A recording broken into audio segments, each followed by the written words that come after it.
at 7:10. I'm very sorry we're late. We were in an executive session and special meeting that was scheduled prior to this, and we needed to finish up. I apologize very much for making everybody wait, but we will move forward. So I would like to have an approval of agenda, please.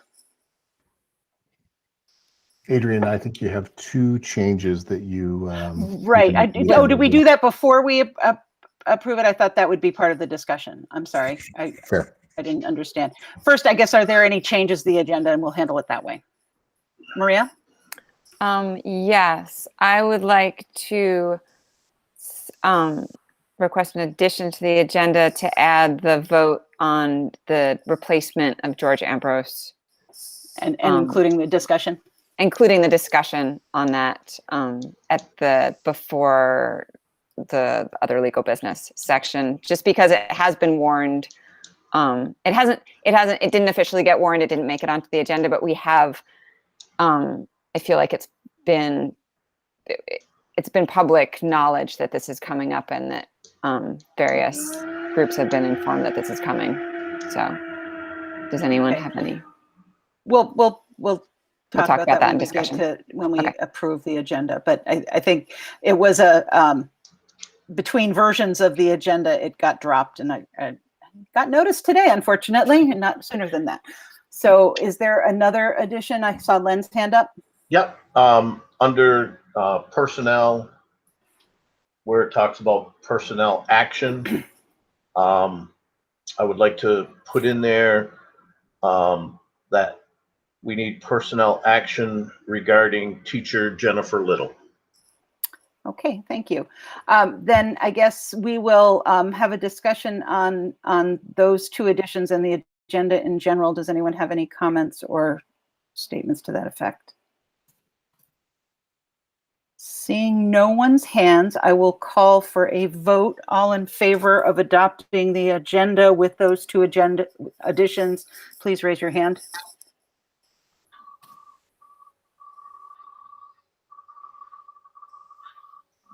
Okay, thank you. That measure changed. Are there any,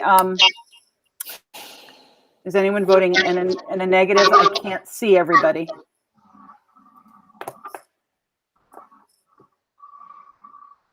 And is there anyone abstaining?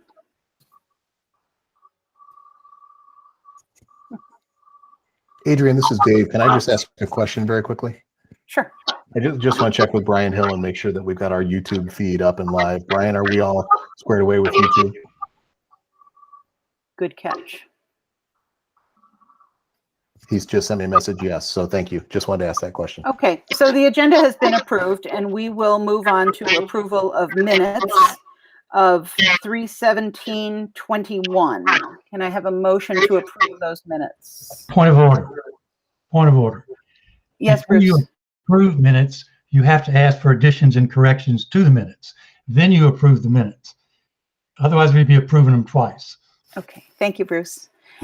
Does anyone have any changes to make to these 3/17 minutes prior to approval?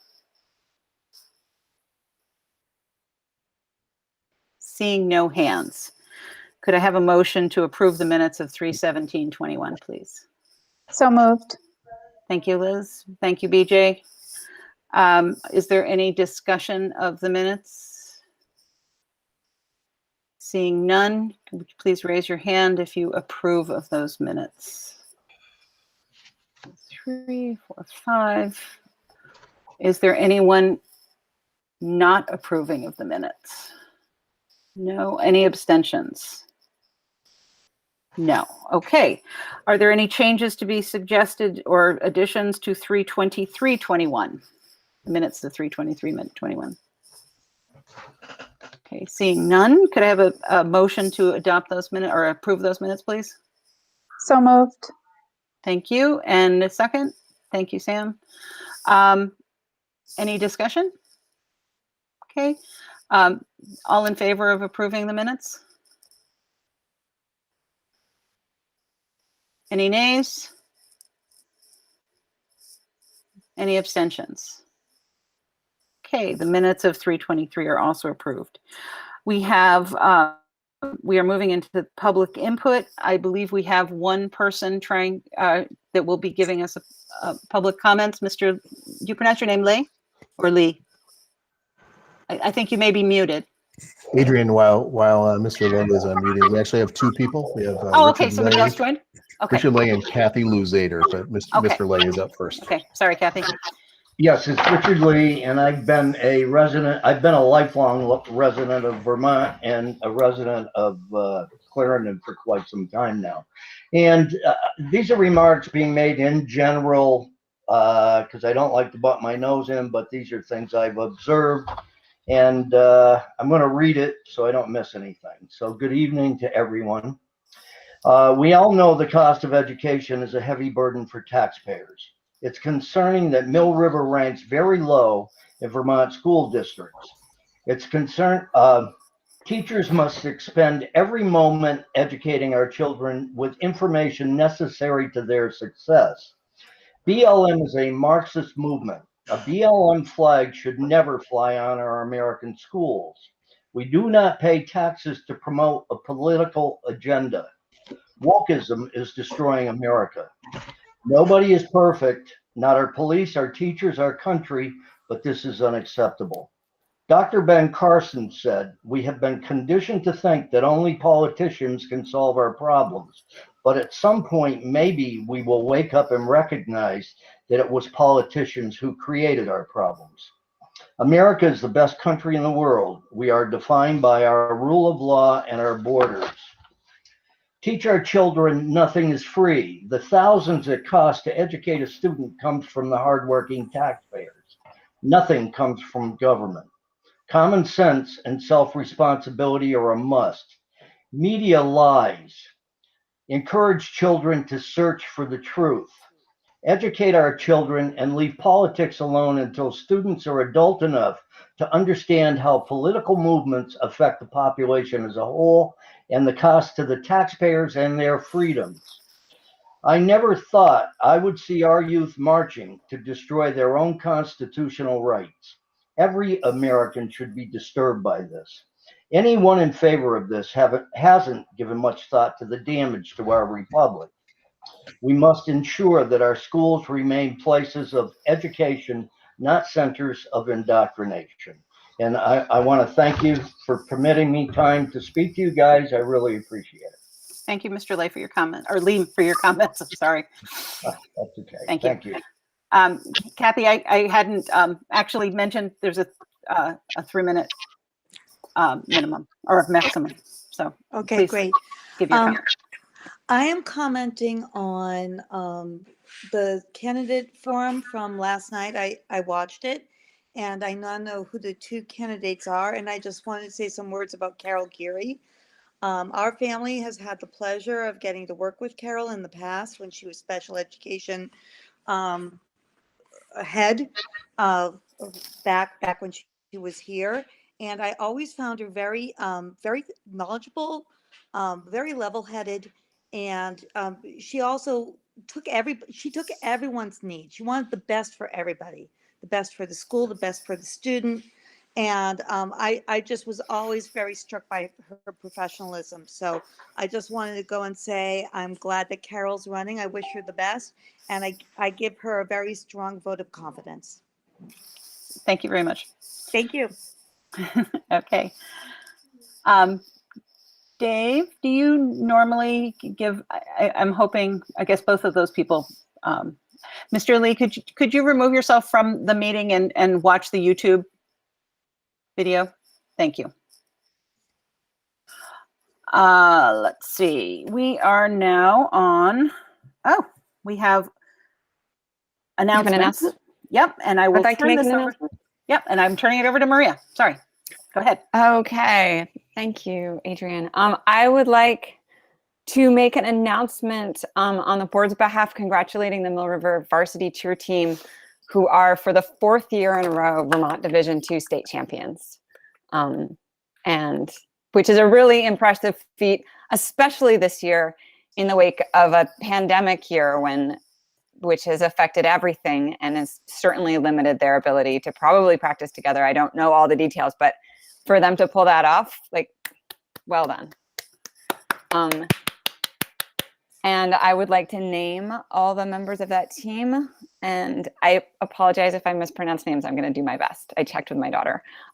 Lucia Verdon, Allison Usher, Emma Johnson, Kylie Goodell, Zoe Kange, Kieran Allen, Crystal Parham, and Rachel Clark. And Rachel Clark is the only senior on that team. So congratulations and thank you and good luck in wherever you head off to next. I would also like to congratulate their coach who's stepping down after this year, Tabitha Moore, who has been the coach for 12 years. She's been 9 years the head coach. During this time, the team has spent 6 years undefeated in the regular season. They've won 6 state titles, including a game day championship it's a fall competition. Thank you so much for all your work building a strong cheer program at Mill River. We really appreciate that and we wish you well. Thank you, Maria. Well-deserved thanks to the team and to Tabitha. Thanks for sticking it out for 12 years. That's an amazing amount of time. I don't know if I only had boys, so the whole idea of cheerleading for 12 years is amazing. Actually, I'm going to step in there. We had, I was going to say, is anybody else? We had a boy cheerleader, if I'm not mistaken. I didn't say it. I just didn't have boys that were interested in doing that. So, I mean, I know there are boy cheerleaders. Sorry if I gave the wrong impression. Are there any other announcements? Okay. I am now turning the meeting over to Maria for the informal hearing.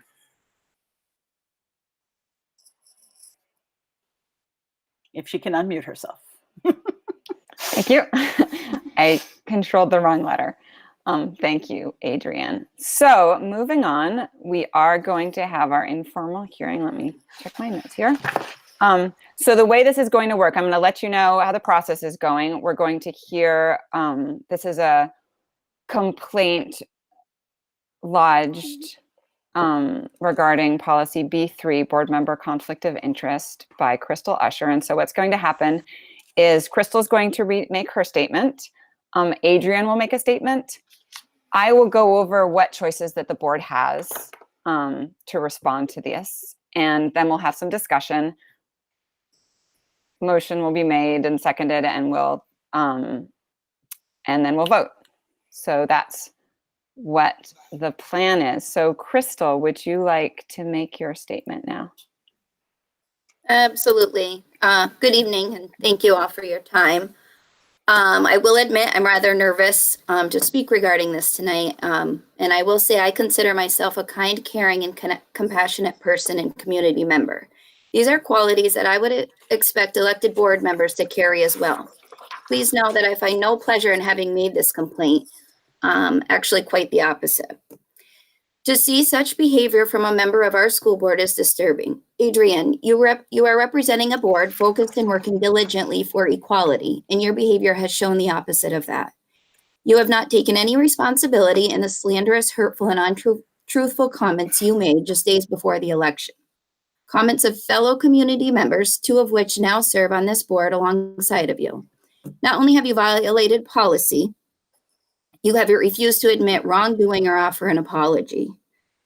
This complaint is in regards to policy B3 and VSBA Code of Ethics, specifically stating voice opinion respectfully and treat with respect other board members, administrators, school staff, and members of the public. Your comments blatantly show disrespect to the public. I could now ask if each board member can say with confidence that they adhere and expect fellow board members to adhere to policy. But sadly, I do not need to pose this question. I'll not only mention Adrienne's actions, but also the disregard of the complaint shown by fellow board members when promptly selecting Adrienne to serve as chair. My complaint was received by board members prior to this vote, and I suspect some had witnessed the comments on social media or front porch forum, taking no action and choosing to ignore the unethical behavior. Moving forward to the vote regarding this informal hearing, Sam seemed to struggle with her decision, appearing to place personal feelings before policy, while Asha quickly voted no, appearing to show no regard for policy altogether. If you yourself struggle to follow and or hold board members sitting alongside of you, accountable to follow something as basic as a code of ethics policy, what other policies are being jeopardized? I can assure you, if I were to post something hurtful, disrespectful, or untruthful while calling out community members, my employer would harshly reprimand, if not terminate me. This is not a concern of mine, as my moral compass is better than that, and I would not name, call, or make false accusations against others. As Arn Majorel said in a recent board meeting, he lost by 6 votes. He was not in any way involved in what Adrian accused him of. As a result, we will never know if her public post caused him or others to lose a seat on the board. For clarification, I'll remind you Adrian's post was public, in the aspect all could see her derogatory comments about Julie, Todd, Bruce, Arn, and Matt. I am not a social media friend of Adrian's and had never visited her page prior to having the post shared with me, which I understand was also on Front Porch Forum. If I were in her position, I'd surely be remorseful. However, she's denied the complaint, which is why we are here this evening. Adrian's harsh words in a public format during an election while serving our community is in violation of Policy B3. The fact that she and other board members do not recognize this is concerning. She did not remove the post prior to or even the days after the election. As elected board members, you are in a position to hold fellow members accountable, not disregard or ignore behavior based on personal feelings. I am sorry if this statement is harsh, but I expect to see kindness and respect within our community, especially from our school board, and I will advocate for that, as our school board members need to set the example for our youth. Thank you for your time. Thank you, Crystal. Adrian, would you like to respond to that, please? Sure. I have a statement that I wanted to read to. Thank you for the opportunity to speak to the complaint that I violated our ethics policy when I wrote a post on Front Porch Forum in March. 1, I support having this informal hearing to clear the air. Prior to this complaint being filed, I had planned to speak directly with the candidates mentioned. In fact, I have communicated with Matt, and I hope that we cleared the air at least a bit. When this formal complaint was submitted, I felt it was inappropriate to have any further communications with any of the people I mentioned in my post or to address it publicly. After this hearing, I will try to have those conversations. 2, while I completely support the clearing the air concept, I am concerned with one segment of this process. Who votes on the outcome? Bruce specifically mentioned that he was someone who was affected, and while Matt did not speak up, and I understand that he may not appreciate this, but I'm really sorry about this. They were both mentioned by the complaint as being injured by my post. The idea that they will be members of the quote unquote jury does not on its face appear to be proper. If a vote is taken at the end of this hearing, I request that they recuse themselves. To do otherwise taints the outcome and appears to be a clear conflict of interest. 3, in answer to the complaint, my post did not violate any of the 8 requirements of Mill River Unified Union School District's Policy B3. I did nothing that would in any manner serve my personal interests or result in any personal gain. In fact, my public statement addressed and supported the importance of honesty, transparency, protection of confidentiality, respect for others, and a, quote, fair presentation of all sides of the question. In the matters at issue, these are the values I find fundamental to our board's role in carrying out its responsibilities under Vermont education laws. Regarding the content of my post, I believed it to be true. And honestly, I still do. And further, I have as much right to share my opinions as anyone else. I did not divulge confidential information, nor was I speaking for the board. I identified myself as a board member to give context to my comments. Thank you for your attention. I do have other information if somebody asks for it in terms of some of the comments that I made. And I would like to say that I'm sorry if I hurt anybody's feelings, but this election was damaging to everyone. And the comments that were made and the posts that were made on Facebook, and I printed many, many pages of people just spreading unbelievably incomplete and exaggerated information. And we were not at liberty to give detailed information as to why it was wrong. And it was very hurtful to many people. And I'm sorry the election went the way it did. I really am. I have heard many comments from people that live in, New York, New Jersey, who say, oh, that's the way it always is down here. Well, I'm sorry it was that way here. And that's the end of my comment. Thank you, Adrian. So what I'm going to do now is go over, I'm just going to read to you from the policy what our 4 choices are of what we can do. And then after that, I'm going to ask to hear from board members from a discussion. Ideally, I'd like to hear from everybody. And ideally, I'd like to not hear too many times from any one person, just so that we can get through this. I know everybody has something to contribute. So I'm just going to read to you the 4 choices that we have here. One of them, the first one, is to issue a public finding that the conflict of interest charge is not supported by the evidence and is therefore dismissed. Or we can issue a public finding that the conflict of interest charge is supported by the evidence and that the member should disqualify herself from voting or otherwise participating in board deliberations or decision related to that issue as required by Vermont statute. The issue being her commentary on the March 2021 election. The third one is issue a public finding that the conflict of interest charge is supported by the evidence, and in addition to disqualifying herself from voting or otherwise participating in board deliberations or decision, the board member should be formally censured or subjected to such other action as may be allowed by law, or take no action. So having read that, oh, Adrian, would you like to point something out? Could you possibly read the actual conflict of interest policy? Oh, prior yeah, to thank voting? you. I should do. I realized that actually while you and Crystal were both speaking, that I should do that. I will go through and I will read the conflict of interest policy. Thanks, Adrian. So members of the board recognize the ethical duty of all public officers to avoid conflicts of interest and to act in an ethical manner.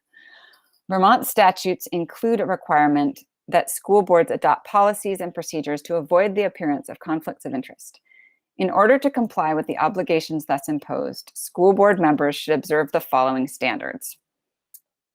1, board members will be familiar with the VSBA Code of Ethics and will observe its provisions. 2, board members will be familiar with and adhere to those provisions of Vermont education laws which define school board powers and govern board member compensation and public bidding processes. 3, a board member will do nothing intended to give the false impression that he or she has the authority to make decisions or take action on behalf of the board or the school administration. 4, a board member will not take any action which is intended to give the impression that he or she would represent special interests or partisan politics for personal gain. 5, a board member will not use his or her position on the board in any manner intended to unfairly promote personal fiduciary interests or fiduciary interest of family members, friends, or supporters.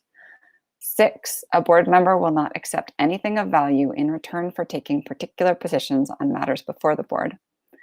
7, a board member may not be employed by the school district during the board member's term of office. 8, a board member will do nothing intended to leave the impression that his or her position on any issue can be influenced by anything other than a fair presentation of all sides of the question. When a board member becomes aware of involvement in a conflict of interest as defined in state law or this policy, he or she will declare the nature and extent of the conflict or appearance of conflict for inclusion in the board minutes and will abstain from voting and participating in the discussion of the issue giving rise to this conflict. When a conflict of interest claim against a board member is brought to the board in writing and is signed by another board member or the public, and the board member against whom the claim is made does not concur that a conflict in fact exists, the following board procedures will be followed. And we have followed the procedures so far. I'm not gonna read them all through. The complaint was made, and now we're having an informal hearing. Because it wasn't accepted by the board member. I'm going to paste a link to that policy in the comments here if anyone would like to read it over, because for me personally, I'd rather read it than listen to someone read it aloud. So there it is. And Dave, if you would just, I don't know if you can see everybody's screens. Crystal did raise her hand just now. People would raise their hands or put their hand raised, that would be helpful.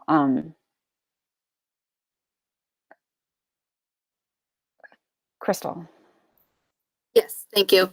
I think it's only relevant to also read the VSBA Code of Ethics, as that's the first topic mentioned on the MRUUSD policy code of ethics. So I think it's pertinent to read that policy as well. Okay, if you would hang on, I will just pull that right up here. I have it right here.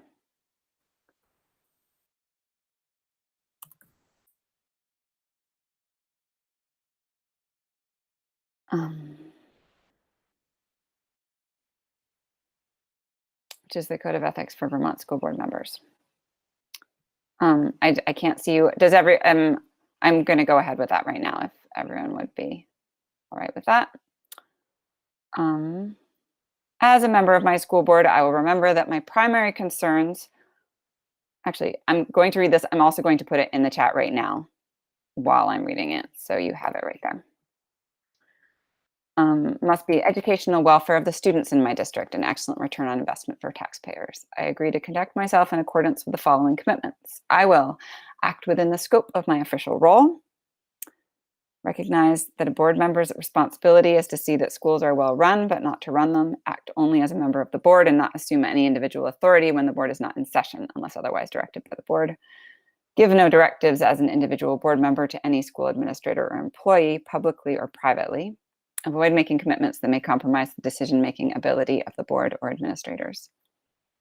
To uphold the highest ethical standards, not receive anything of value by contract or otherwise from the school district or supervisory union unless it is received as a result of a contract accepted after a public bid, in public recognition of service or achievement, or as a board stipend, reimbursement, or expense allowed by law for official duties performed as a member of such board.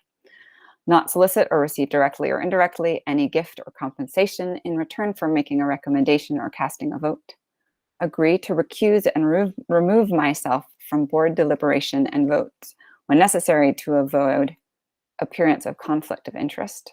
Not agree to the hiring of a superintendent, principal, or teacher already under contract with another school district unless assurance is first secured from the proper authority that the person can be released from his or her contract. Respect my peers, my constituents, and confidentiality considerations.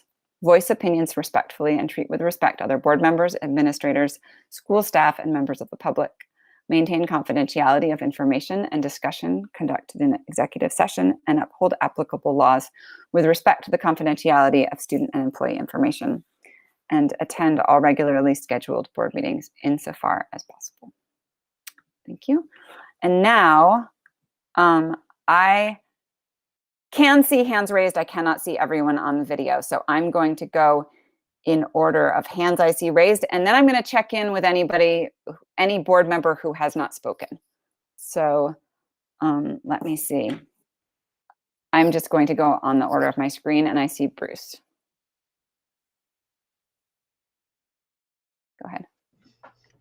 I have my hand down. Hi, I have several things to say. First of all, I'm new to the board. I had no idea I was going to be running for the board. I didn't even know who was on the board, except Maria, because she's in Wallingford. I knew Tammy because she was stepping down. I knew Lynn was on it. That's it. I knew nobody else. I don't think I've met anybody else personally. So I'm concerned about several things. I'm concerned, and I think at least the community in Wallingford is concerned about transparency of the board, honesty of the board. And I was concerned the day after the last meeting, we got a letter, an email from a fellow board member, and I'll read that. My fellow board members, and thinking about the discussion of public complaint at last night's board meeting, I have some reflections I wish to share. First, my understanding is there are people in the community, including newly elected board members, who are upset about a post of a fellow board member. Next, my understanding is the concern is around the breach of BSBA's code of ethics, but not board policy, and they were using board policy procedure to address VBSA code of ethics. You're right. And maybe we should be using Robert's Rules of Orders, which has got stricter punishments. Next.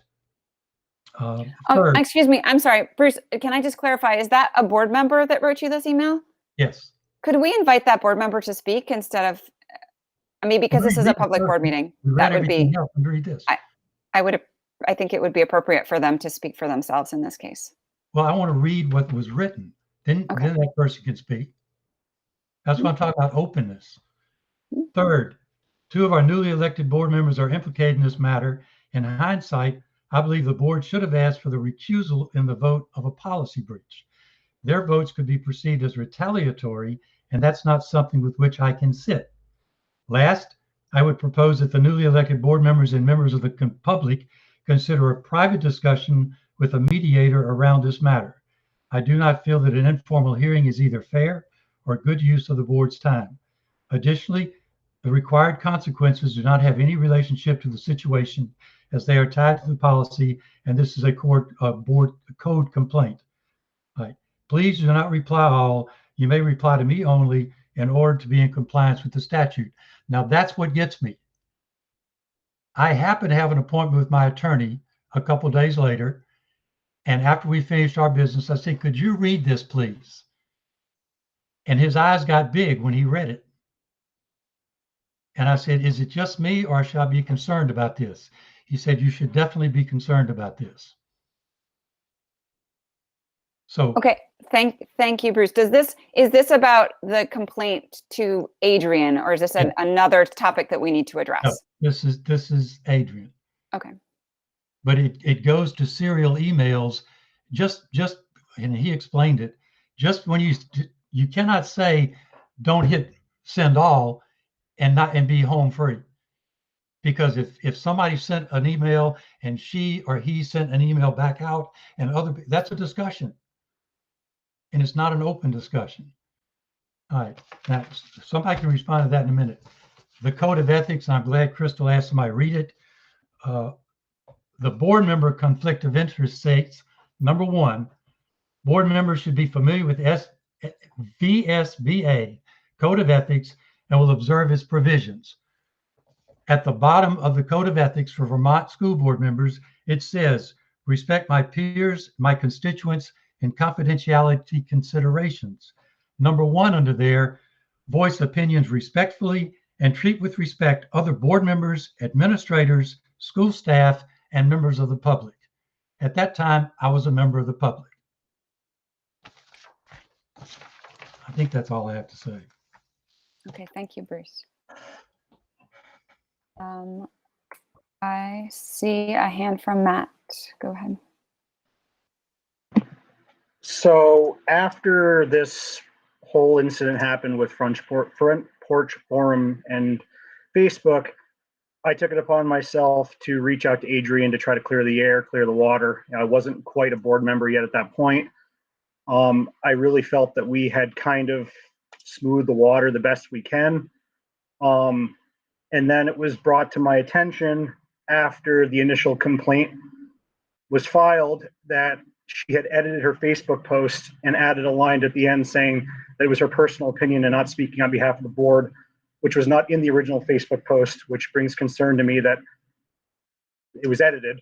The other thing that concerns me is that she's asking Bruce and I to recuse ourselves because it could be retaliatory when Maria is running the meeting and she could have benefited from it. Asha Carroll's in here. She could have benefited from it. Sam Green's in here. She could have benefited from it. There's really only about 3 board members that weren't involved in this situation.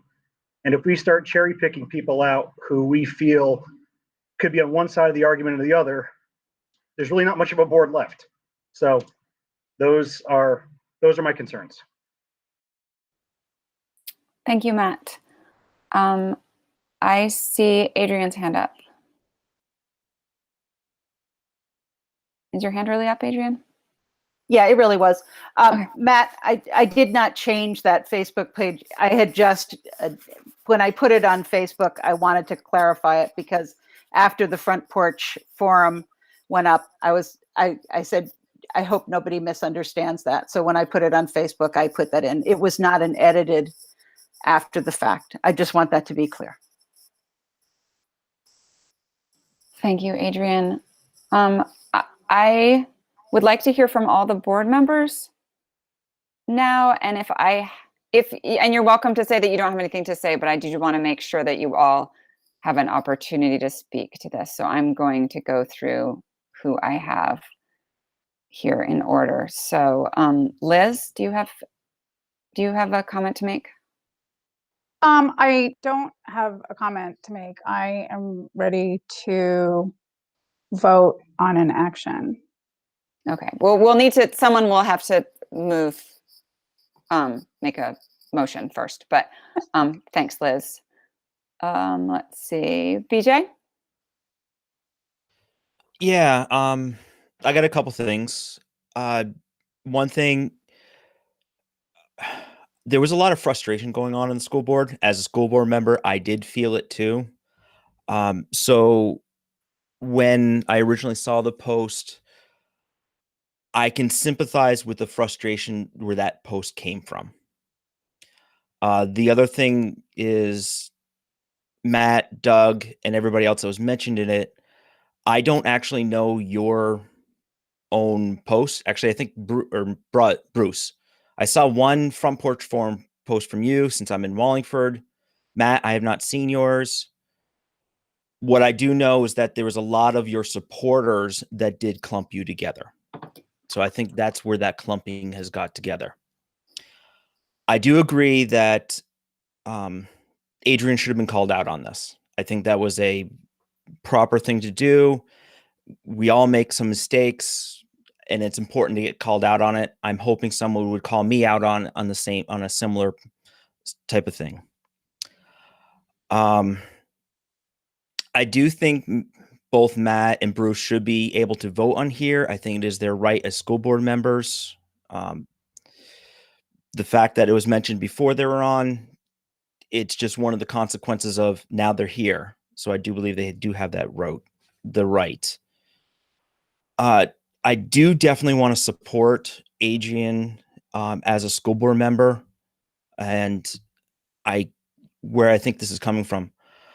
I've been on this board from when it just barely started becoming a merged district. Adrian started, I think, Shrewsbury even before me. Nod your head if I'm correct, Adrian, on that one. Which meant she was part of the merger process. And a big part of that merger process was making it really hard for Shrewsbury and Timoth and all the schools to be closed, despite the pressure from the state to close it. So I just want to point out that we wouldn't even have a school to really fight over if it wasn't for some of the efforts that Adrian has put forth. And I have seen her do other things for this district very passionately. And I just want to say I've seen her very passionate about the operation of these schools and for the community. Lastly is I do not believe people are fallible and there is some gray area. And I do not believe the post that she made really violates B13. So that's kind of my thought process altogether. Thank you, Bjorn. Moving along. Sam Green, you're next on my list. Would you like to speak to this? Yeah, thank you. I want to acknowledge first, Crystal, I feel for you. I think you and I felt a lot of the same sort of, it's hard to speak up, right? And I want to address that my turmoil was very much worrying about being thought to be too close or too personal to the issue, for sure. I will say, though, that even though Adrian and I are both from Shrewsbury, we have never actually met. Like, we didn't meet until our first board meeting. So small town for what? For me, the turmoil really was addressed. The fact that I thought this could be served well to be aired out. That was a thing. I know that a lot of folks in all our communities want to hear more from us. And that was my back and forth, was that cleansing that can happen from clearing the air and putting all the things out there and weighing that against the actual, technical decision of, was this policy trespassed upon? Boy, my words are failing me because I'm speaking from, I'm sure you feel me, Crystal. I feel you. I'm feeling a lot of kinship with how you feel. So, we're all learning. I've looked a lot of stuff up since then. And I am sorry if my pausing and reflection and all of that has given anyone the wrong impression. It's really that I just want to do what is right. And so that is my rambling way of wrapping myself up, I believe. So thank you for giving me a chance to clear that air between us even. Thank you, Sam. Len, you're next on my screen. Hi there. I'll be brief because I'm sort of repeating what other folks have said. I do think when we look at policy B3, it says board members will be familiar with the VSBA Code of Ethics and will observe its provisions. And then when you look at the Vermont School Boards Association and talks about voicing opinions respectfully and treat with respect other board members, administrators, staff, and members of the public. I think, in my mind, when we choose to run for any elected position, you better have some darn thick skin, because people, for whatever the reason may be, are not always going to agree with you, and in some instances disagree with you vehemently. And you need to be able to accept that. And so if some folks spoke poorly or said some things that weren't true, to me, you have to take the higher ground and simply accept that they have the right to say those things. Because I think otherwise we lower ourselves to the least common denominator and we're all in the same boat and we're not going to accomplish anything. Obviously, as BJ said, there's some frustration on the part of board members. But again, we need to be able to deal with that, and we can't take it personally.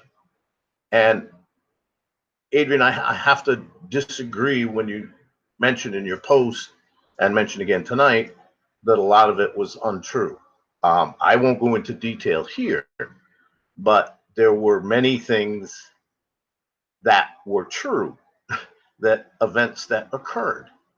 And, you know, someday if someone wants to know about them, I'd be more than willing to write them a nice long letter. But so, you know, just simply saying, well, they were untrue and they were biased, that's not true. There was information in there provided by others that was accurate, that events did happen.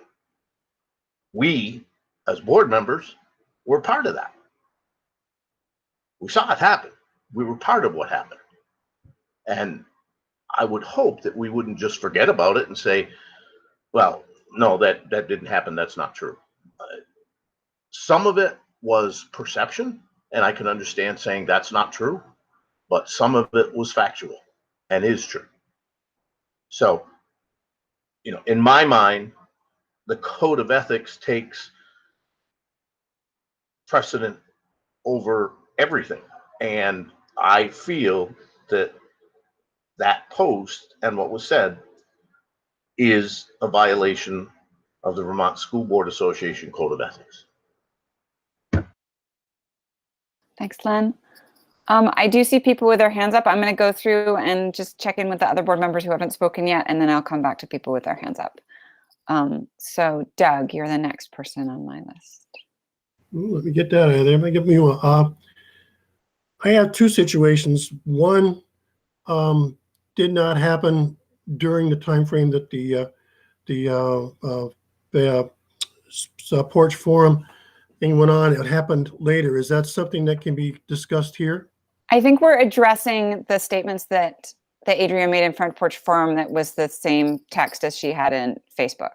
So that's what we're addressing right now. All right, then I'll keep that. The other one just is going to have to sit there and sputter for a while. I think the post on Facebook forum was done for an election possibility. It was done because of some of the things that were happening, and I can understand the frustration. I'm a board member now for 25 years and have been in, I believe, 19 different elections. Thank God I won every one. But to use that type of language may or may not, and I'm not sure if it did either, may or may not change the voters that were there. To be honest with you, it put Adrian and I in a voting situation as a school board and I lost the election there with 2 votes, which easily could have been saved out had that not been touched. I hate the feel of it that way. That's sort of a personal thing, and I'm not really wanting to do the personal type of stuff. But I think that that's where the conflict of interest came in. To say those things might have pushed somebody else out that might have voted the other way. So that's where I am with that. The other one, I will discuss with somebody, and at a later time, we'll see what we have to do there. Thank you. Okay, thank you, Doug. Asha. Thank you, Maria. First and foremost, I would like to address the concerns of the community members, and in particular, the candidates who addressed their experience. I want to underline the fact that in my experience running against Arne Majorel, that what I witnessed on Front Porch Forum, I did not view any Facebook activity of his. I don't know if he has a Facebook, but that what I viewed on Front Porch Forum of his personal statements, I did not find to be did not find to be untrue or demeaning in those statements that he made on that Front Porch Forum. I do not share several of his viewpoints, but that was my experience with those statements. Regarding my vote, you know, Crystal, I know you said, I believe you suggested that my vote showed a disregard for policy. However, I would like to publicly state that I voted the way that I did because I did not find Adrian's actions a violation of Mill River Policy B3. And that was the vote in question at the time. I think it's a challenging thing when we get into social media. I think it's unfortunately, it's a gray area. I can tell you that I'm proud of the campaign that I ran and that I ran a clean campaign. I can also tell you what sorts of comments I saw coming from community members raising their voices in an election where that is absolutely in accordance with their right of free speech. I also want to state my support of any board member to advocate to advocate for another candidate in an election. And that, again, I just want to say that is why I voted the way I did last time. I, like others, have put considerable thought into this since last time. I've heard from members of the community. I've heavily weighed their thoughts and feedback. And I would say that my gut feeling to this is that if certain members of the board are not to vote on this because of their participation as candidates in that election, I too do not feel that it would be appropriate for me to vote if and I would say so for all candidates. However, if those candidates are being included in this vote, I would stand by all candidates' rights to vote. Thank you.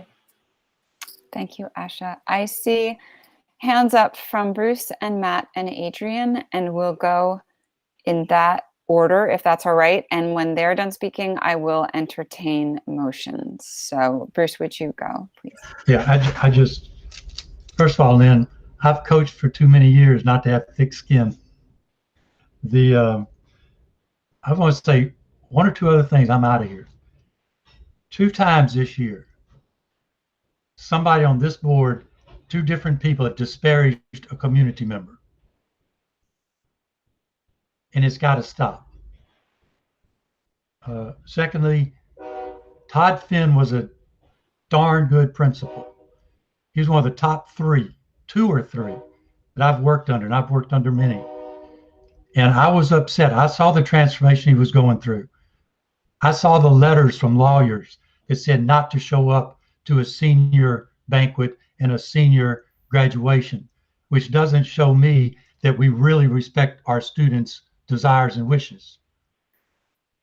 Bruce, I just like to have you keep to the March 2021 election and Adrian's comments, please. This isn't that the Todd's letter was what she complained about. Okay. Because I only wrote about, I put Todd's letter down, and I was accused of stretching the truth, which did not happen, and I was accused of calling board members liars. I didn't even know the board members. So that's all I have to say. Thank you, Bruce. Matt, your hand was up. Was it, or did you not intend to have it up? I forgot to take it down. I apologize. Okay, that's fine. That's totally normal. Adrian, had you forgotten to take yours down, or would you like to speak? No, you're good. Okay. Is there anyone else who would like to have a last word before I entertain motions? Would you like a reminder of what our choices are right now? Yes? Okay, I saw a nod. Any one nod wins there. So let me pull up that policy again. We've got 4 choices. One of them is that the charge is not supported by evidence and it's therefore dismissed. 2, that it is supported by the evidence and that then Adrian should disqualify herself from voting or otherwise participating in any deliberations or decision related to that issue, which is the March 2021 election. And 3, issue a public finding that the charge is supported and to disqualify her from voting or participating in deliberation in addition to formally censure her and subject her to any other action as may be allowed by law. And the 4th choice is just to take no action at all and move on. So I am ready to entertain a motion. Temporary chair, can I ask for a point of clarification? Please. Anything you can do. This is my first rodeo. The number 2 Mm-hmm. option there, which would exclude her from voting on a particular item. Mm-hmm. What particular item would that pertain to? Well, that's a very good question. Really, this is regarding her comments during the election process of town meeting day 2021. So that it's something in the past. We can't jump back into the past, but that is what we're concerning ourselves with right now. So that's that one. The next one is similar. It includes that, but then it adds on another layer of what we are of censure. I'm going to make a motion to the second one of that, which I believe states that it was supported by evidence, but it would enroll her just for that particular vote that affected. Thanks, Bjorn. Do we have a second for that motion? And if someone raises their hand, someone please tell me. I see Doug is a second. All right, now discussion. Bruce, I see you talking, but would you like to be your mic on? Yes. What does censure involve? That's a big word, but what exactly does it mean? I have a definition of it actually pulled up. I did, and now I'll get back.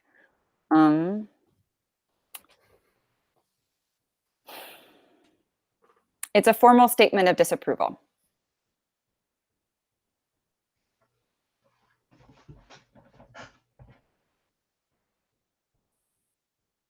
So in this discussion, at this point, we have a motion made and seconded. And at this point, people can suggest that we withdraw that motion. They can suggest that we amend that motion. And should that happen, then we'll need someone to second that change. And ideally, that will be the person that seconded before. But I think anybody can second that.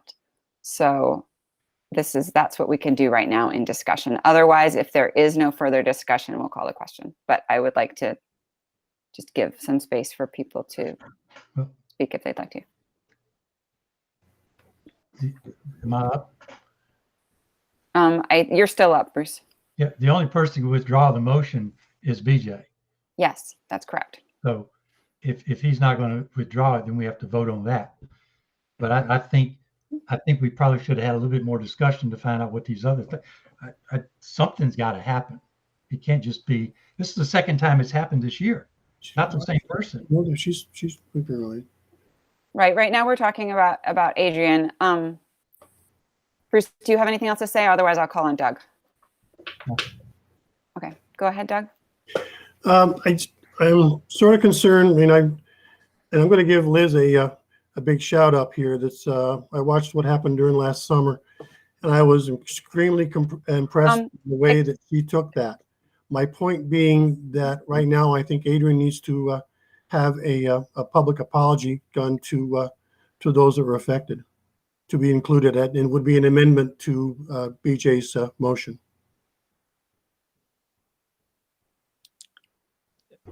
Am I allowed to add that? Because I know there was 4 options. Yeah, if you would like to amend your motion, you may do that at this time. Okay, I will take Doug's advice and amend my motion to include a public apology to those mentioned. All right. Is there anybody else who would like to take part in discussion of this motion? Len, please. Just a question, that apology written or verbal or? For the record, if it's mine, I would be perfectly fine with a verbal policy, verbal apology. It's been a long day. Go ahead. Yeah. I would be okay with a verbal apology at a school board meeting. Okay, thanks, BJ. Is there anybody else who would like to comment? I see Doug just raised a finger.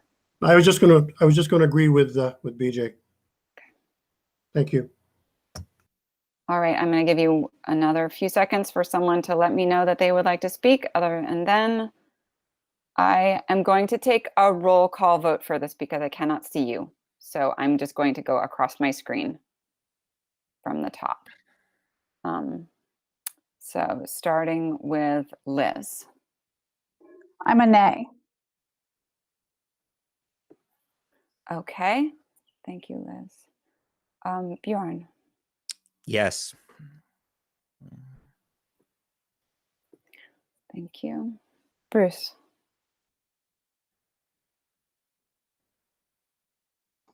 Yes.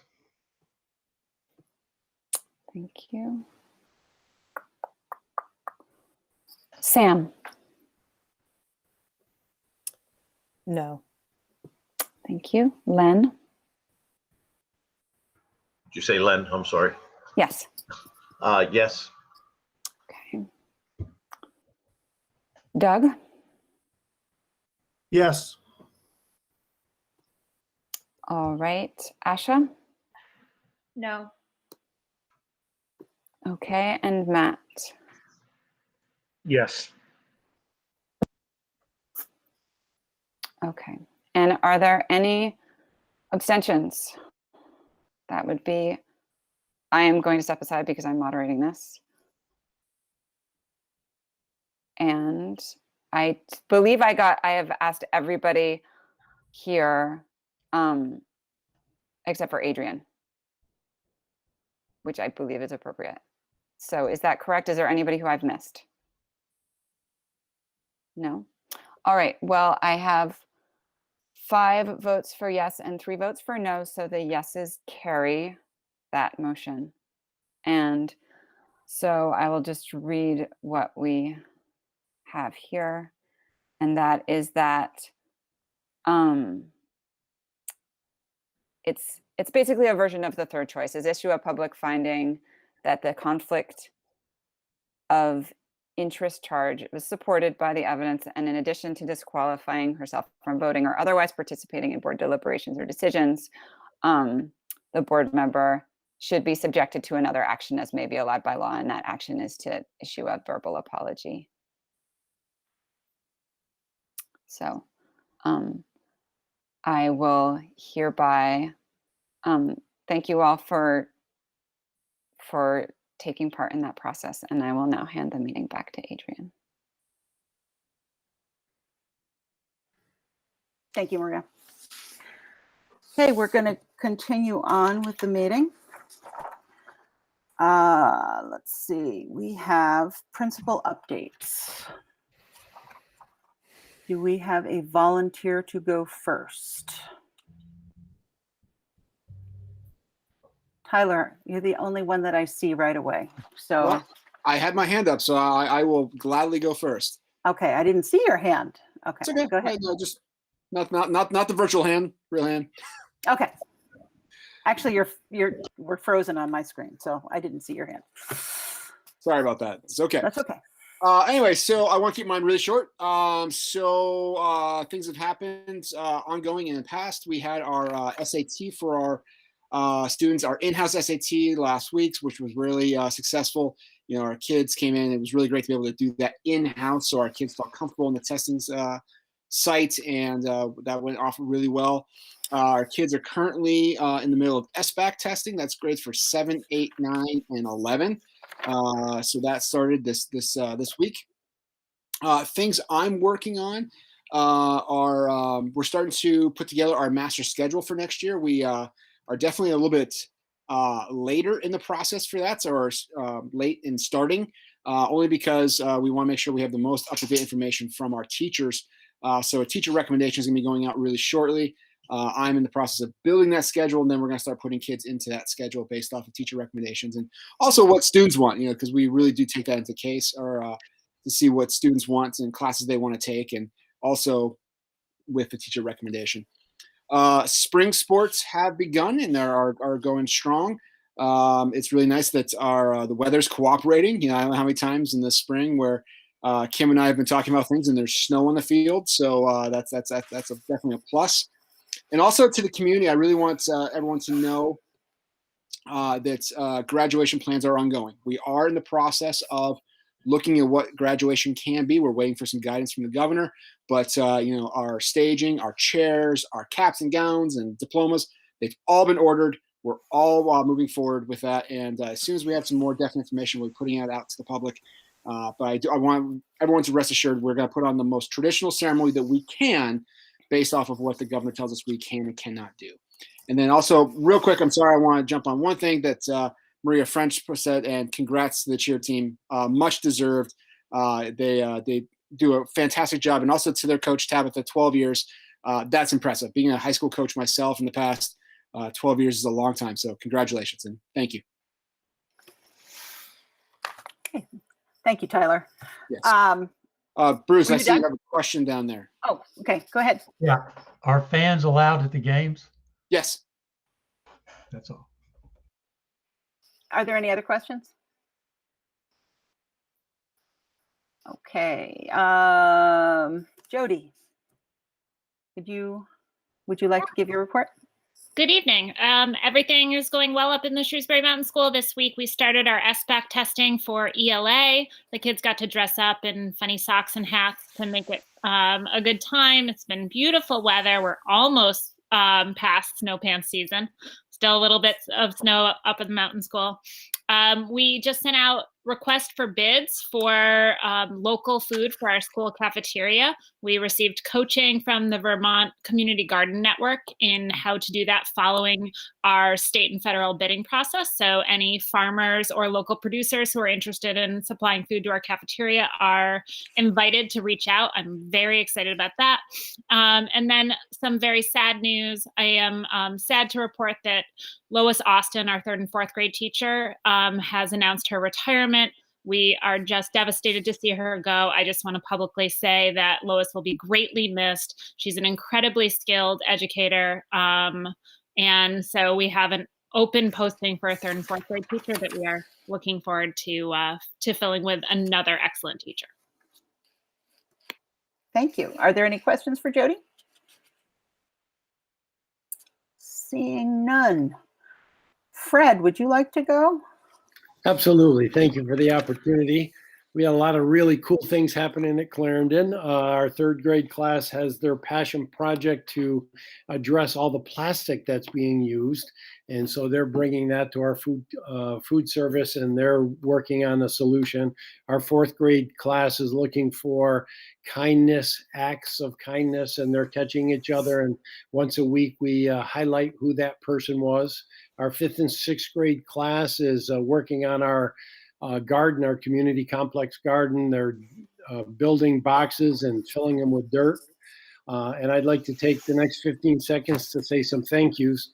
COVID has thrown us a couple of curveballs, actually 3. We've had 3 classes that have had to go remote because of COVID. And I want to thank the community. Our parents and families have been very understanding. Our learners, along with them, have just been stepping up to the plate and doing what they needed to do.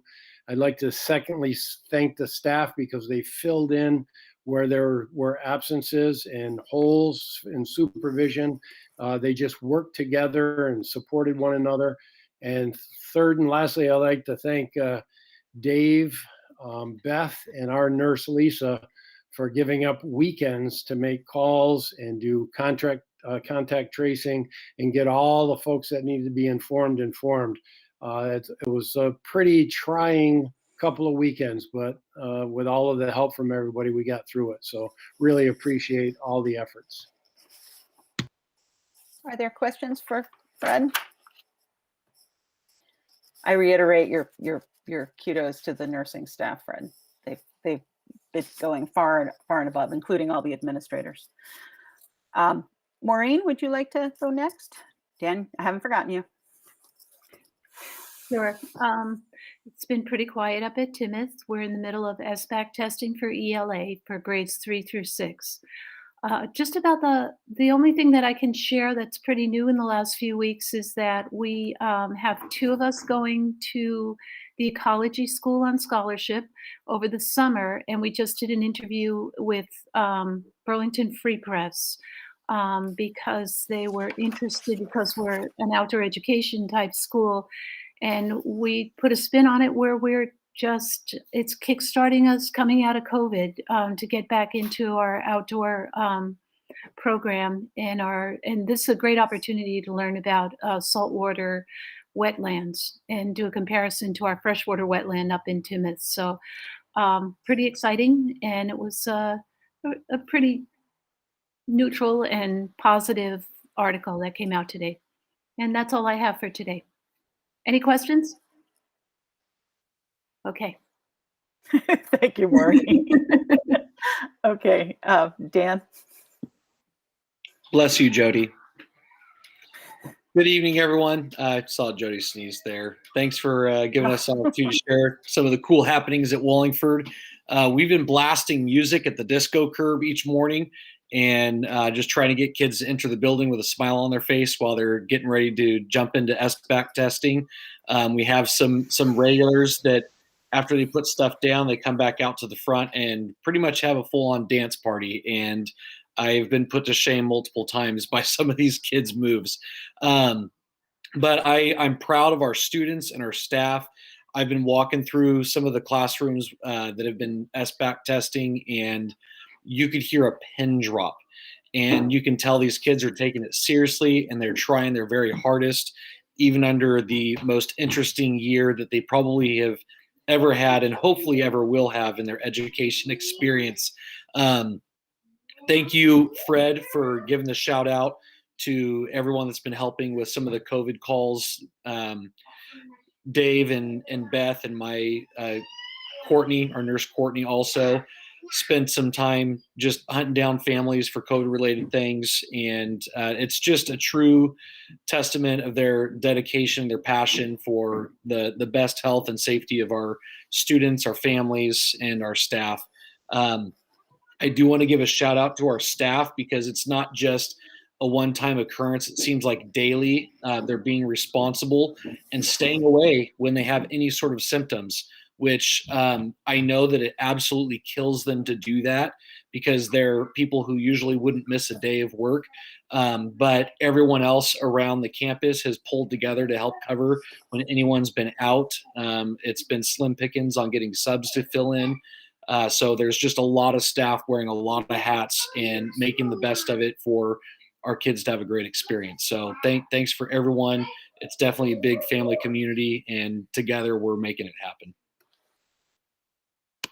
Thanks, Dan. Does anyone have any questions? Wow, I guess we're all getting sort of tired. We can then move on to central office reports. And Dave, would you like to start us off? Sure. Thanks, Adrian. I'll be super brief. You received my written report. I'd be happy to take any questions on that. But Brian and I are sharing a presentation with you just a little bit later tonight about recovery planning and where that process sits currently. And then I have a little bit of information also to share later just with where we are and what we are thinking in terms of the possibility for more in-person instruction returning at Mill River. We'll just give you a preview of what we expect to unfold in the next couple of days. So be happy to take any questions. I don't see any hands, Dave. So maybe we'll move on to Brian. Good evening, everybody. I hope you're doing well. I will keep my comments brief. I will echo two things that you heard in a lot of the principal reports. Building administrators have been doing some hard work to pull off SBAC testing. That was something that last spring, the U.S. Department of Education granted waivers across the country so that that federal testing did not have to happen. This year, that's not been the case. So that federal testing does need to happen. And a year into a pandemic with everybody tired, that's a heavy lift. And our building administrators, our educators, our students, our families are doing a lot of work to make that happen. So that's a huge effort from everybody. And arguably, it might not be the most important thing we're doing right now, but people are approaching it in a positive way and making it a worthwhile experience. We will get some data from that, and we'll be able to look at that and make it worthwhile. But it is a heavy lift, and I want to acknowledge that and the work that folks have been doing on that. The second thing is the health office and administrators who get pulled into that work. We've had more cases over the last month and a half, and we will probably still have some more. And the work that folks are doing to be quick, efficient, organized, and get information to folks in a way that minimizes spread is hugely important in keeping our communities, our schools safe. So that work is huge, and we appreciate that. Questions from anybody? I don't see anyone, Brian. Okay, thank you. So how about we move on to Andrew? Hi, good evening, everyone. Not too much to add to my written report. Most of the focus, as Brian and Dave are going to talk about here soon, is on the recovery efforts and trying to meet the different deadlines for those moving forward.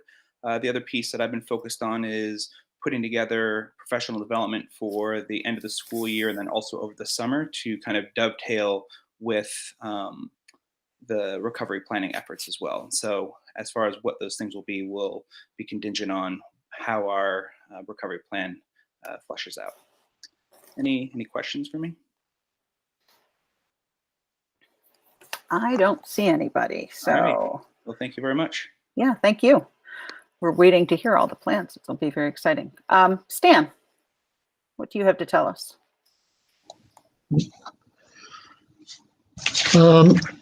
Just summarizing the report that I had sent you on Friday. There's not too much changes since the last time we met. we're still estimating a about $880,000 unanticipated surplus from this year. Obviously, that's due to multiple things, regarding spending across the board in the budget. Our lunch program is holding its own, even though, our students aren't here every day.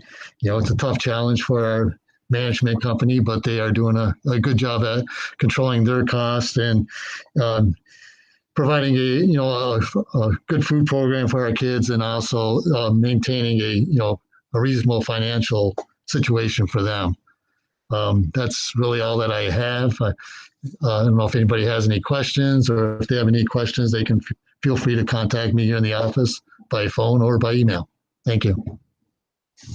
Questions for Stan? Okay. Gary, you've had a buildings and grounds meeting. Do you have? Good evening, folks. I really don't have much of anything to add to the written report, but there will be a lot of information coming from Doug's report as far as the Buildings and Grounds Committee meeting that we had last night. So with that in mind, I'll be happy to answer any questions, but Doug will be talking about a few things as we move forward with those reports as well. I don't see any hands raised. I guess we'll wait. Carrie.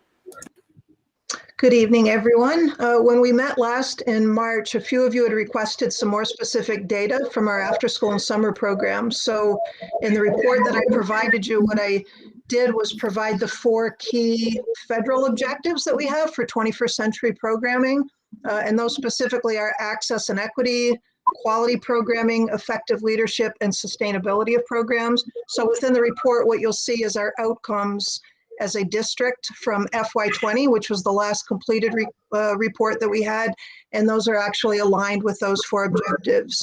And then in the future, I'll provide you some more specific student outcomes as we have that data available. Any questions? Thank you. You're welcome.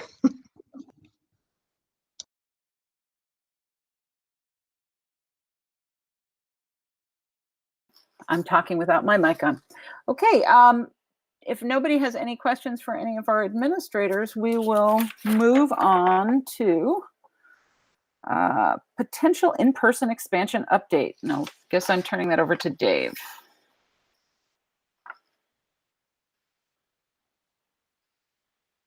Who is gone? Brian, can you step in?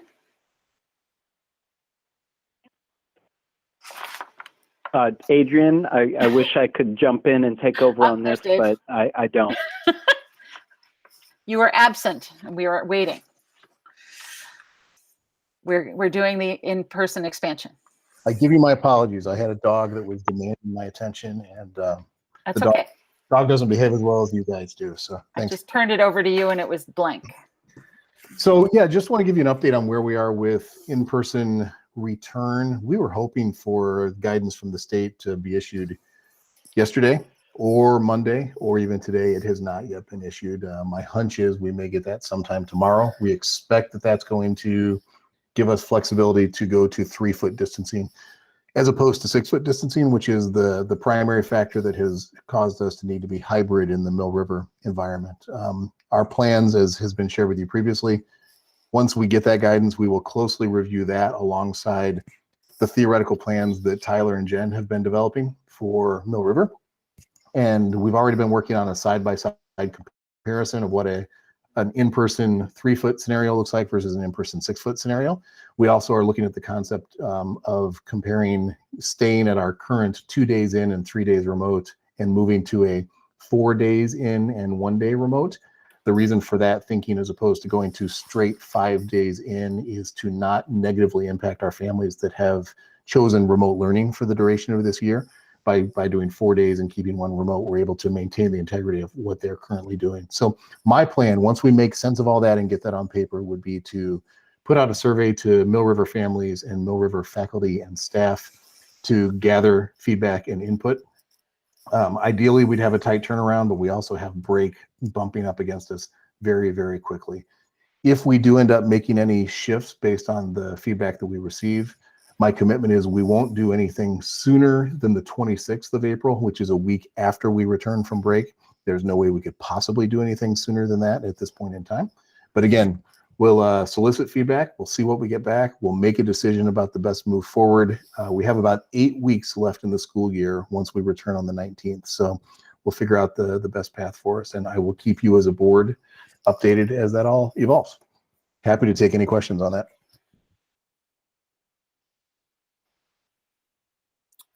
Wow, I expected a lot of questions, but no.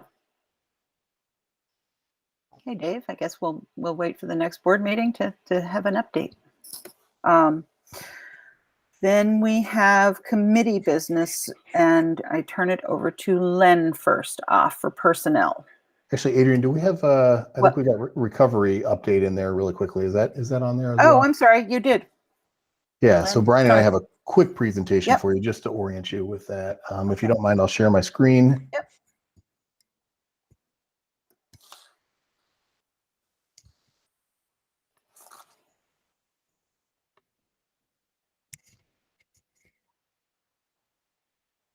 I am hoping that you can see what looks like a river delta. Is everybody able to see that? Mm-hmm. Perfect. So the concept of recovery, we have actually struggled with that term a bit because we interpret that recovery means that there is a loss and then a desire to return to the spot that someone was in before there was the loss.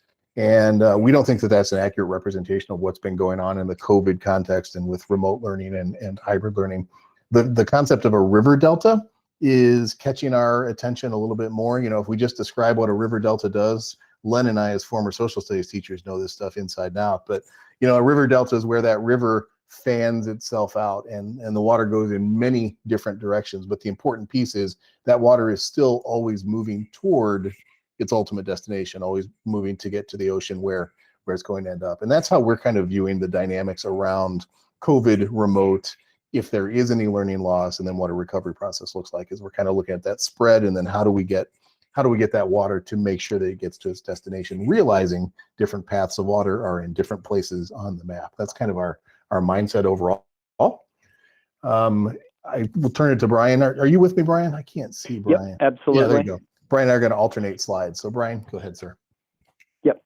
So the Agency of Education started getting us materials about this, maybe early March. It might have been about a week prior to that they were starting to talk about the recovery concept. The first date that was important was March 15th, and that was having a recovery team submitted to the agency. So we have a team that was based on the agency's recommendations that's pulling in a lot of different district folks and pulling in some building folks and pulling in a guidance person.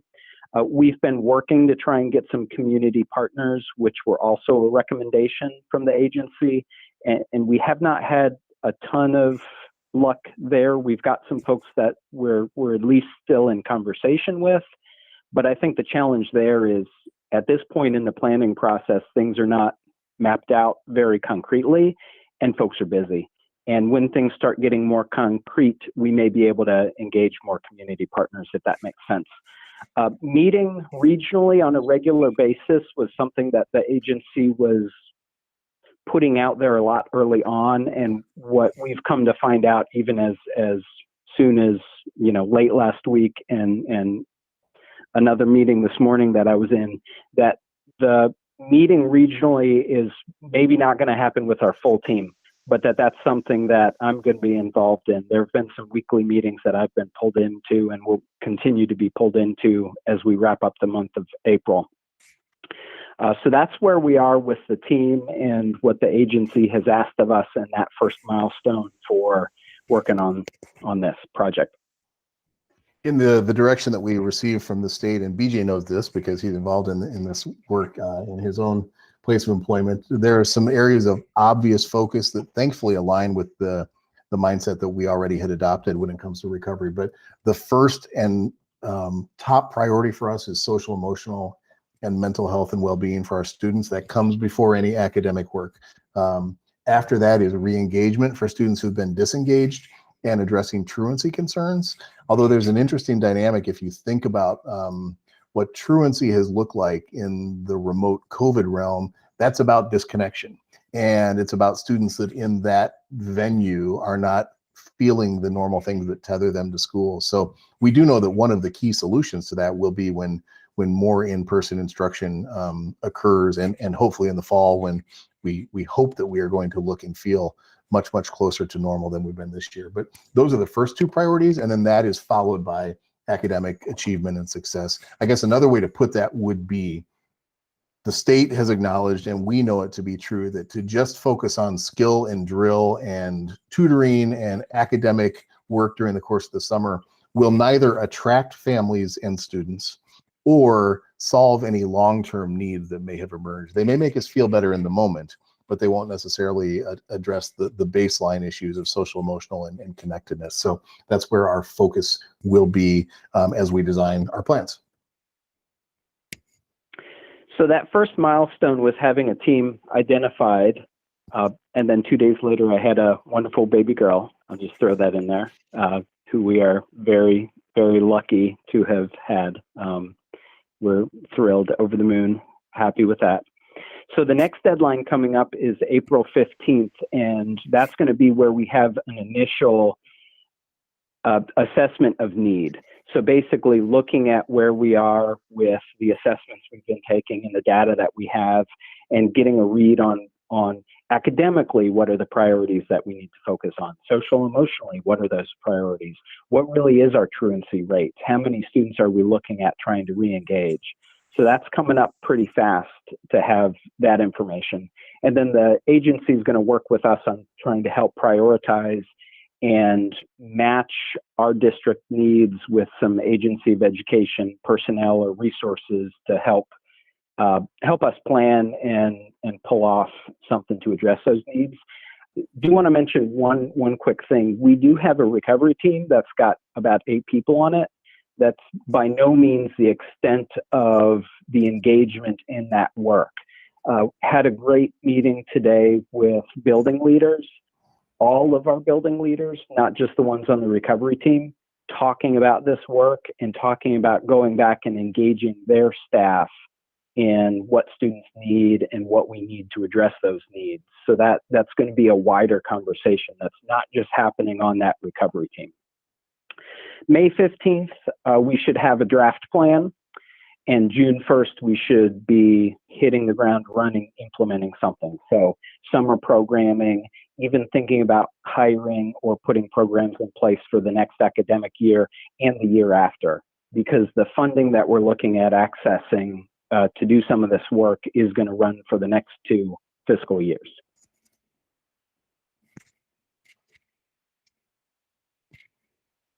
So in terms of what can you expect, what can community members or parents expect, this is kind of the broad picture of that. So in addition to our 21C grant funded position or summer programs, which are the programs that Carrie Becker oversees, Carrie was with us, I'm not sure if she's still on the meeting, we will most likely be developing other summer activities and other opportunities that are tied into the social, emotional, and community building dynamic as it relates to summertime. There's a good likelihood this looks different at the primary, and by primary I mean like pre-K through 2nd grade, intermediate meaning like 3rd grade through 5th or 6th, and then secondary levels being the Mill River based programs. One dynamic that we will have to sort out based on whatever that programming looks like is we don't yet know what we'll have in terms of staff interest or availability. It won't surprise any of you to know that this year has been challenging for educators, and educators are looking forward to possibly pausing and taking their breath. So to assume that we will have a fixed number of people available to just jump into ideas that we've come up with may or may not happen. And that's one of the key variables that we'll have to sort out. And as Brian mentioned, summer planning is one part of this. Putting solutions in place for the next entire school year is another part of this. And there's another fiscal year after that where we anticipate that we'll still be looking to have different solutions and programs in place that will support the recovery or the concept of moving toward the ocean as we're referring to the Delta piece. So the funding that I was just mentioning a minute ago, we're looking at right now. We've got the grant available to us. We've had it maybe for about a week to start looking into the application. It's about $800,000. I believe it's $806,000 that we will be using to fund some of these initiatives to address the social emotional needs, the truancy reconnection needs, and the academic needs. There are some wider applications for some of this funding. The priorities are those three, but if we have some funding left over, there are some things that we can start to look at that run along the same lines of other grants we've been accessing this year. So things that deal with safety and health, HVAC systems, personal protective equipment, things that we have to do, infrastructure type projects in those veins could definitely be funded with this as well. ESSER 3 is coming down the road a little bit later, and we do have a projected amount, and that's roughly 3 times the $800,000 we're looking at for ESSER 2, which is a large chunk of money. And that actually may be more suited for some of the bigger infrastructure type projects that could be fundable there. And that's something that while we're planning on using the ESSER 2 fundings very quickly here, things that aren't fitting there, it's nice to know that we have ESSER 3 coming down the road and we can be planning on that too. One interesting thing about these grants, they are one-time expenses. They have some strings attached, but then there are some other strings that are not attached that we normally have with grants. So it's going to be an interesting opportunity to do some things that our schools need that we normally couldn't do, if that makes sense. One final piece I'd just like to add on the financial side of things. As Brian mentioned, we know the details behind ESSER 2. The details behind ESSER 3 are coming clearer to us. In case you're wondering how that money got distributed, like how did they decide how much districts get, they used the same formula that they use to decide title funding for us, which is based on our poverty levels, which are based on free reduced lunch applications. Just to give you a comparable, that ESSER 2 number that we have is about $2.5 million. A comparison, the Southwest Vermont Supervisory Union, which is based down in Bennington, which is a larger SU than we are a district, but their ESSER 3 number is over $18 million, just to give you a sense on the amount of dollars that are going into districts based on how those poverty numbers come through. We have tended to have lower poverty reporting on free reduced lunch applications than we believe to be accurate. We just have some consistent trends that some folks in our district have not been interested in completing that paperwork. We do make efforts to ensure that everyone who can does, but of course that's a personal decision in terms of how people want to proceed.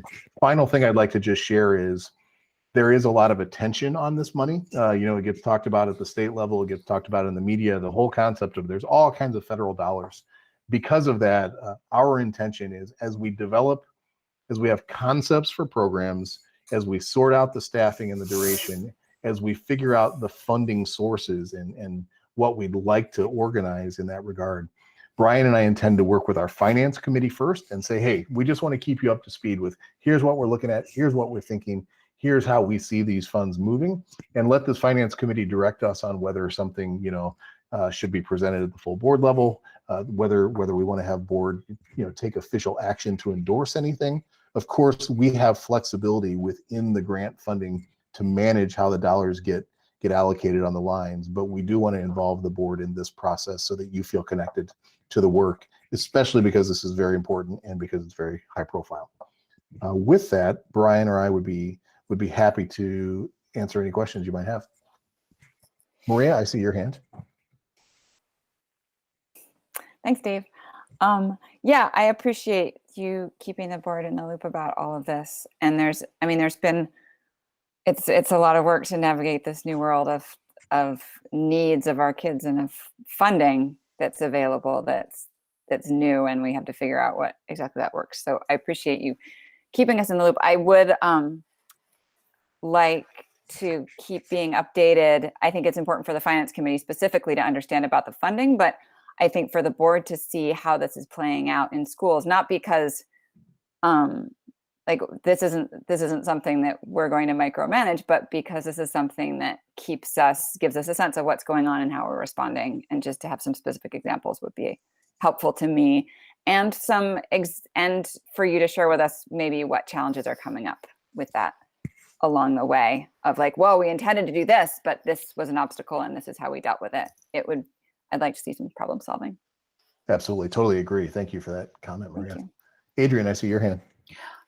Yeah, I was just wondering, I mean, I'm assuming that some of that money will be spent on personnel to help catch kids up and to work with teachers so that they're not totally stretched out. Are there ways, I mean, are we be able to hire these people as temporary employees with specific length contracts to comport with the ESSER fund timelines? Adrian, we already have that practice, especially for grant funded positions. We often have language in the contracts that say, this is a grant fund position contingent upon the availability of the funds. So we do have a standard protocol to build that in. Great suggestion. But we also want to be careful also to not create any long-term roles to be funded by this and then become local burden down the road. We want to be careful to manage that appropriately. Okay. That was my concern. Any other questions for Brian and I? Great. Thanks for hearing us out. Appreciate it. Okay. Now we truly will move into the committee business. I'm sorry. Len? Hi there. Several things. If you look under personnel, we have contracts and then we have personnel action. And so we'll start with the contracts piece. First off, I'd like to move that we approve a contract for Nell Rice, 1.0 full-time equivalency English language arts teacher at Mill River, effective the 21-22 school year.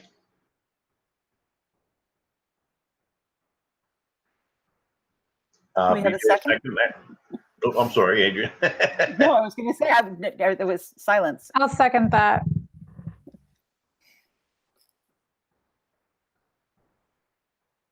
Okay. You want me to keep going? Yes.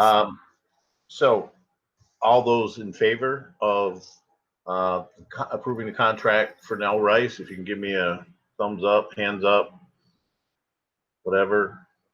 All right. Thank you.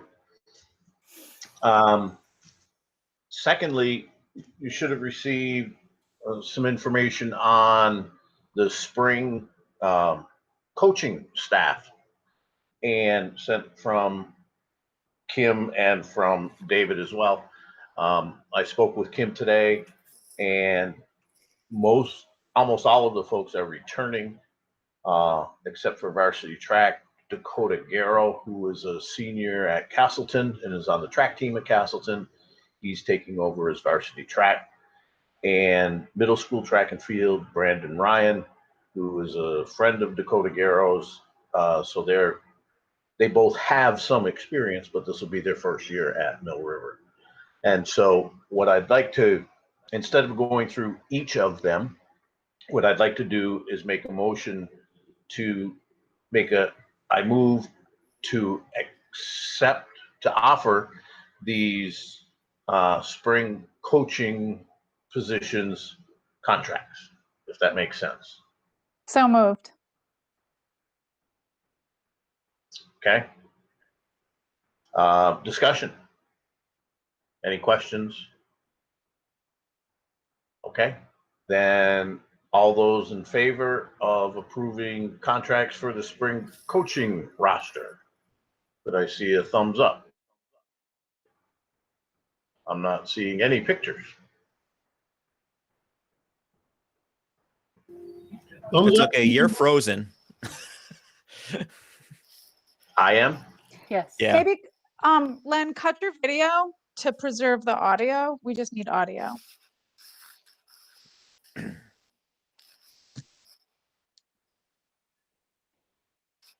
But you have to unmute yourself. But unmuting myself doesn't help me see anybody. No, but we'll count make for more you. noise. Okay. Sorry, did you call the question, Lynn? Yes. Yes. And so I asked for Okay. those in favor. Okay. And all I see is little circles with little letters. Oh, well, we'll count. 1, 2, 3, 4, 5, 6, 7. We have at least 7 yeses. Okay. So I'm going to move right along then. And then the only other piece in terms of contracts was that we have several current postings that were on that same sheet, and that wasn't on that sheet that needs to be added is the Mill River assistant principal position is also in process. And then under personnel action, I'd like to make a motion based on administrative recommendation. I move that the Mill River Unified Union School District terminate the employment contract with teacher Jennifer Little effective immediately. Is there a second? I regret to second that. Okay, thank you, Liz. All those in favor, if I could see a thumbs up or a hand, or 1, 2, 3, 4, 5, I count mine, 8. 6. DJ? BJ is a yes. Yes, I'm Okay. yes. Okay, and then Asha, Is a yes. okay, and Sam. And Sam is a yes. Okay, so it's unanimous. No, it is not. I don't believe Bruce voted yes. Yeah, he He raised did? his hand. Okay. Sorry, Bruce. Yes, he did. You didn't Yep. leave your hand up. Okay. No, that's fine. Okay. So that's unanimous. Mhm. That passes. And with that, I am done with personnel. Okay, thank you, Len, and thank you, and congratulations to all our new employees. Let's see, we have policy update. BJ. I don't think I have anything to report. Our policy meetings did move, so the next one is actually going to be April 13th at 5:30. Yeah, I'm looking at the right year and everything. So Tuesday, April 13th at 5:30. Okay. Hopefully. Thanks, BJ. Yep. Nothing else? Okay. Negotiations, we actually have something to report. We had reopened, as we discussed the last meeting, the support staff agreement to adjust the custodial salary schedule. And I guess we need to ratify that adjustment. Dave, do you have anything that would give people information on what changed? I mean, there was what the agreed upon thing was. Go ahead. You unmuted. Yeah, you bet. So is it okay, Adrian, if I just read the statement that the support staff used? That I think that would be wonderful. Yeah, Thank so the issue at hand was the support staff and the board negotiation teams. And by the way, thank you to Matt and Sam who have joined the board negotiation team and hopped in seamlessly. Became aware that the recently ratified 2020 through 2022 agreement failed to sort out a key detail regarding wage placement for custodians, which created concerns about inequities. Both parties agreed to reopen the negotiations to address that one specific part of the agreement. The teams met on March 23rd and resolved the issue collaboratively. The solution that was come up with was, in addition to the already ratified placement schedule, custodial years of service in the district are recognized in order to create a fair and equitable solution for all custodial employees. And both parties were asked to take the adjustment back to their groups. The support staff did ratify, I believe it was at the very beginning of this week, so squared away on the support staff side and just awaiting board ratification as well. Job well done by both teams. Yeah, it was a very, very collaborative experience. I would make a motion to ratify the, I guess, the adjusted support staff agreement, the modified support staff agreement. Thank you, BJ. Are you seconding? That was the 2 fingers. Okay. So we have a second. Is there discussion? I don't see anybody. Speak up if you may be frozen. Okay, I still don't see anybody, so I guess we're good. I'll call the question. All those in favor, please say aye or raise your hand or a thumbs up. Sam, I can't see you because you're frozen on my screen, so I don't know what you're voting. Sorry, my internet is super sad, but I am a yes. Okay, so we have a unanimous yes vote on that. And I don't have anything else on negotiations. Buildings and grounds, Doug. There we go. Got me away. Yeah, building and grounds. We met last night from 6 to close to 7. We had pretty good situation. I want to thank both Matt and Bruce for voting me in as the committee chair. The last time I was chair of any committee was actually the one that put David Younts in for our superintendent. The last time I was chair of anything was actually the last time Mill River Union High School had a board, and I finished it off in 4 months. We talked a number of things about where we are and stuff that's been happening. We are, let's see, where am I going to go? I'm not going to do this very well because I'm not used to this stuff yet. We talked about some staffing. We're short a couple of people on the custodial type of staff, and they'll looking at replacing those down the road, putting that back up. Bus drivers, as usual, we are down by the way 3. We've been using a lot of the staff, and even at times, and I'll explain to you why later on, we're using students at the high school to take some of our kids to where they need to be. We talked about a problem, a water issue up at Tinmouth. They get the water from another spot, which goes into the building. Generally use anywhere from 30 to 50 gallons a day. The meter is coming through at more than 600 gallons a day. There's a break somewhere under the ground.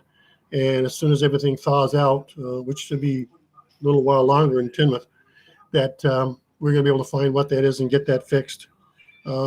Actually, the Tinmouth school is actually in charge of the water. So it's not as if we're getting charged extra for something like that, although we're spending it for electricity and such. Where am I here? All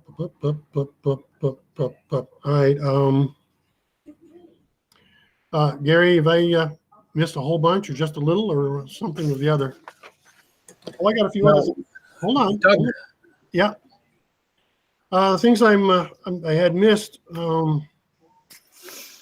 Wallingford is having some issues with some doors that come in. The office has visuals to whoever's at the door, and this one I guess is not working that way, so they're going to do some changes there.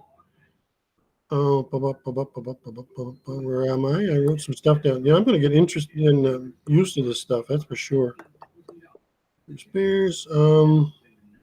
Doors for we're doing some gardening up at Shrewsbury Mountain School. That's something we've been sort of working with. And we're glad that we're making what we can in the high school, getting the viruses and stuff out of the building through the filters and through the air changes. Hasn't been much more expensive for us. I think it's pretty much, if not the same, a little bit cheaper because of the changes that we made at the level. Our 2 new members of the committee, we're sort of wanting to one of these days take a trip through some of the buildings to get them an idea of what we're dealing with and what's out there. That will happen as soon as we get a good access to the buildings without causing the virus to come around and play. Let me see. All the buildings are going through, thanks to the state of Vermont, and I think some cases the federal government, they're looking for lead problems. The water systems are tested for lead that's coming through there. Generally, it's what's affected is not the faucets that are there. What's affected is the piping that goes to that, probably because the piping has a lot more age in it. Water piping normally has a sealer on the inside to keep things from happening over the years. That sealer tends to go away and the lead is there. It tends to go away if you're using the water.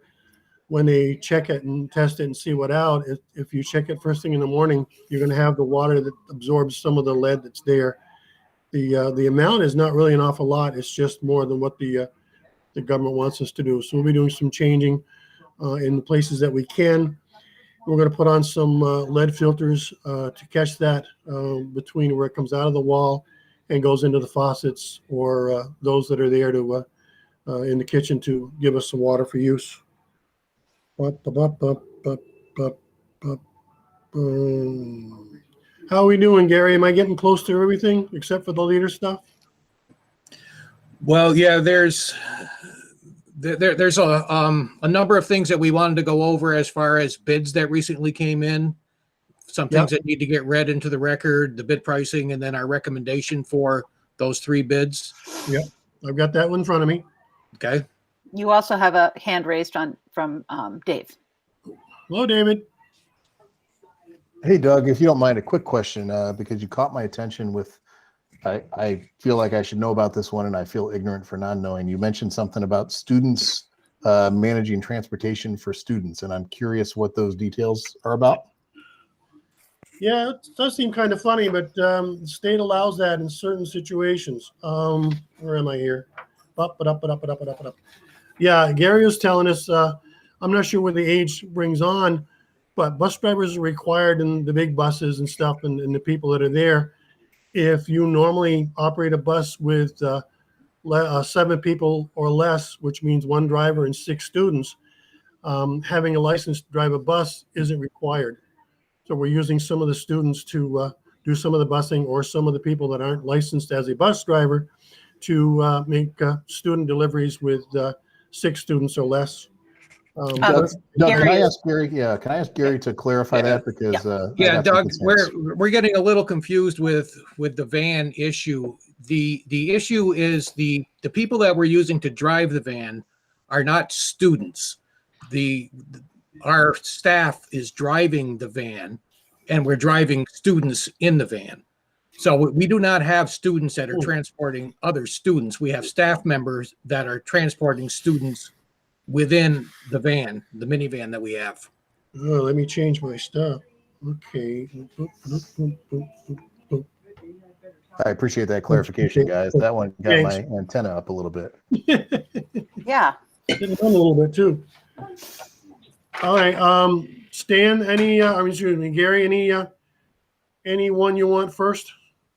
My suggestion would be the Timoth Roofing, because that's the largest one. Okay. All right. What we have before us, and I'll come up with a motion in a minute. Timoth Elementary School is having issues with the roof. A majority of them are the asphalt shingle works that they have, and a number of them are actually slate. We got a bid date, and it was previous to that, but the bid date came in on the 4th of March for this year for bids to replace the roof at the Timoth Elementary School. We had 3 bidders come back to us, one located in Fairhaven, Premier Roof Solutions at their bid amount was $84,855 even. Another one was a Bannister Custom Exteriors. It's out of Fairfax for $90,294.27. And a company listed only as DFE was out of Colchester, $172,620. After evaluating the bids, Operations Department recommends awarding the Timoth Elementary School contract to Premier Roofing Solutions at a bid price of $84,855, and that is my motion. I move that the MRUUSD School Board approve the Timoth Elementary Roofing Project contract award to Premier Solutions at the total price of $84,855. The said project to be paid for using funds from the original 2018 capital bond. I'll second that, Doug. That's Adrian.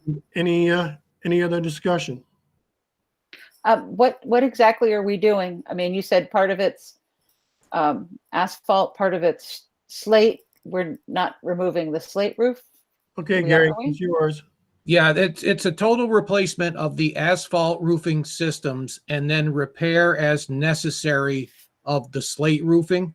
And we have an allowance in the bid for so many dollars for slate, basically paid for on a per slate basis. So the district representative and the contractor would take a look at the roof and decide which slates needed to be repaired, and then we would move on from there. Thank you. All right, any other questions? BJ has his hand raised. Yeah, quickly. This is Timoth. Am I correct? Yes.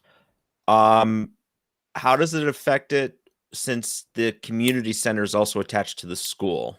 What's That I don't know. Have you got any ideas on that, Gary? Is that something that Yeah, the agreement that is in place has the district responsible for the entire complex. Okay. Good enough. Any other questions? Hopefully I can see about 6 of you guys and gals. No other questions, and I'll call the Dave, are you had his hand raised? who? Dave. I'm not sure if he didn't I take apologize. it down. That's a negligent lingering hand. Sorry. Okay. Sorry, Doug. Just didn't want to miss somebody. Okay, no other questions. I call the vote. All in favor of awarding that to, where is that? Premier Roof Solutions. Either say aye or hold up a thumb or a palm. I'm not sure how others are. I see 1, 2, 3, It's 4, unanimous. 5, 6, and mine is 7. Yep. You have everybody. You may not see them all, but everybody said yes. Thank you, thank you, thank you. Number 2, let's do the busing first. That's a little more complicated. We'll get this out of the way. February the 24th, we held an open bidding to the purchase of 2 new school buses, received 4 bids, and below are the results of the bids per bus. W.C. Cressy & Son had a bid of $90,111, and that's a per bus unit. We're looking for 2 new ones. Bid includes a base price of $85,842 plus additional accessories, which are camera system for interior and exterior at $36.69, a severe duty wiring for $600. Another company, Datco Sales and Service, was at $90,555. It included $86,640 plus additional necessary, accessory, which was the camera that's there. Anderson Bluebird Sales was $93,337, and it's a 72 passenger bus. Also included a camera system, both interior and exterior. That was for $87,977. The last was Union Electric.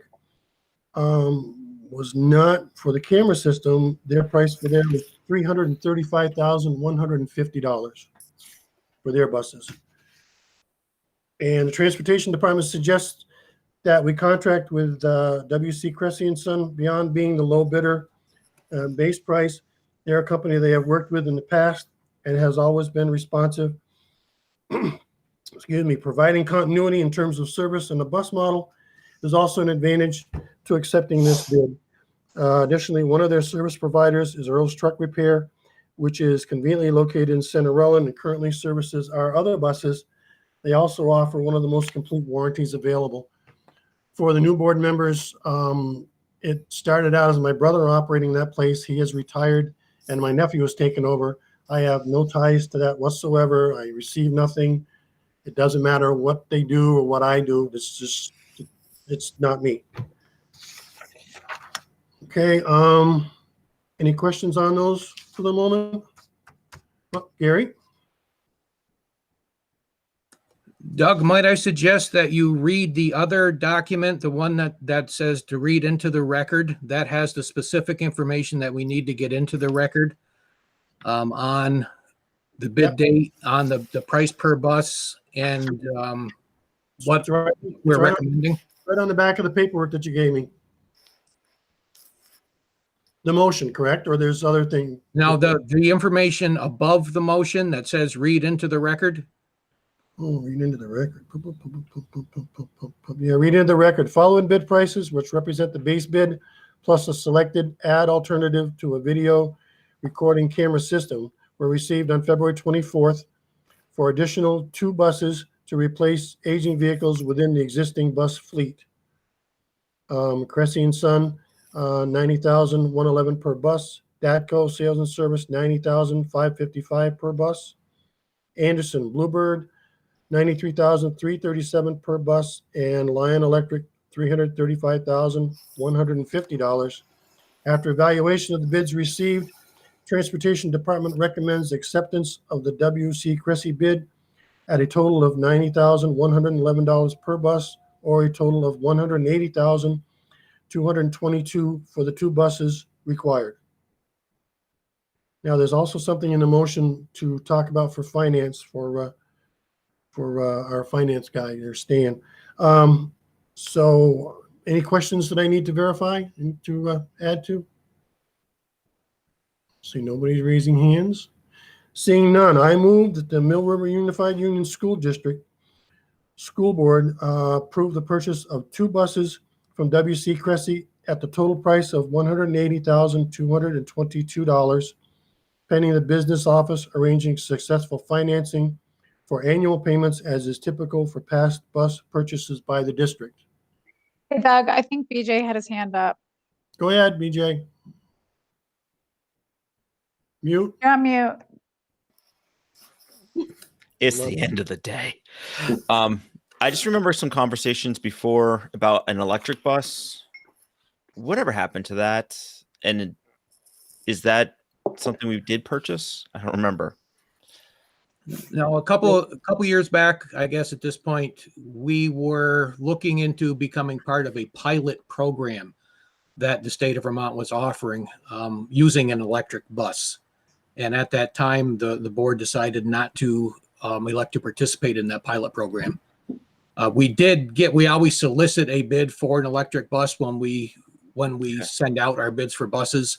And that's the very large price that you just saw from Lion Electric. Okay. In that case, I second the motion. Okay. Any questions beyond before we call the question? Hearing none. All in favor signify by saying aye, raising your hand, or do a thumbs up. Counting 1, 2, 3, 4, 5, 6, 7 with myself. Beyond anybody else in there? Can't see just those 2. Okay, I have one more, I believe. Yeah, I do. There we go. The third and last motion I'm going to be making for is the following bid prices received on March 25th for additional all-wheel drive van to add to the existing van fleet. Is it just one, Gary? Just one. Yes, just one van, correct. Okay. We had two come to us, one from Key Honda for $32,101, one from Alderman's Toyota for $36,375. And after evaluation of the bids received, the Transportation Department recommends the acceptance excuse me, of Alderman's Toyota's bid at a total pre-rebate price of $36,375. Let me see. Okay, I'm going to have 2. Actually, before I do that, any questions regarding that? Doug, this is Liz. You have a rebate? Tell us about the rebate. There are always potential rebates for any vehicle that is purchased. The bids were put out in the month of March, but by the time we get around to purchasing the van, it would be the month of April. So we are unable to determine ahead of time what the possible rebates would be during the month of April. So this is the purchase price. This is the maximum price that it would be without any rebates, and then we would apply whatever rebates were applicable that were available in the month of April. Okay, can you elaborate why? Did I hear correctly that the Key Honda vehicle was $32,000 and the Alderman's was $36,000, and you're recommending the Alderman's vehicle? You did hear that correctly. The Key Honda is not an all-wheel drive vehicle. It is a standard two-wheel drive vehicle. So they really did not meet the specification requirements. Thank you for that.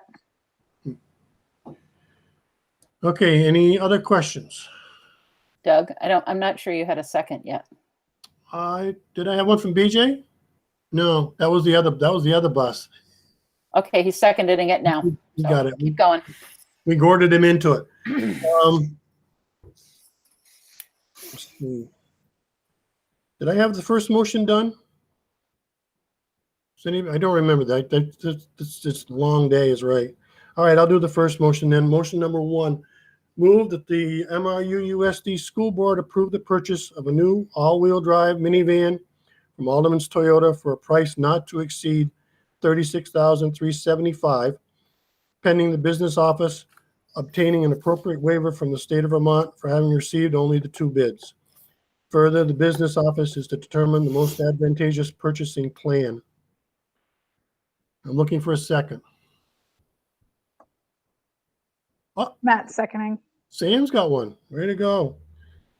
Any questions before I call the vote? Seeing none, all those in favor of the motion to purchase the van from Alderman's Toyota signify by saying aye, holding your thumb or your hand. Lenny says aye. Look, 1, 2, 3, 4, 5, 6. Unanimous. Unanimous. Yep. Okay, the second one is motion is to move that the MRUUSD School Board approve a budget line item transfer in the amount of $37,000 from the bus lease line to a capital equipment purchase line to cover the van purchase. Is there a second?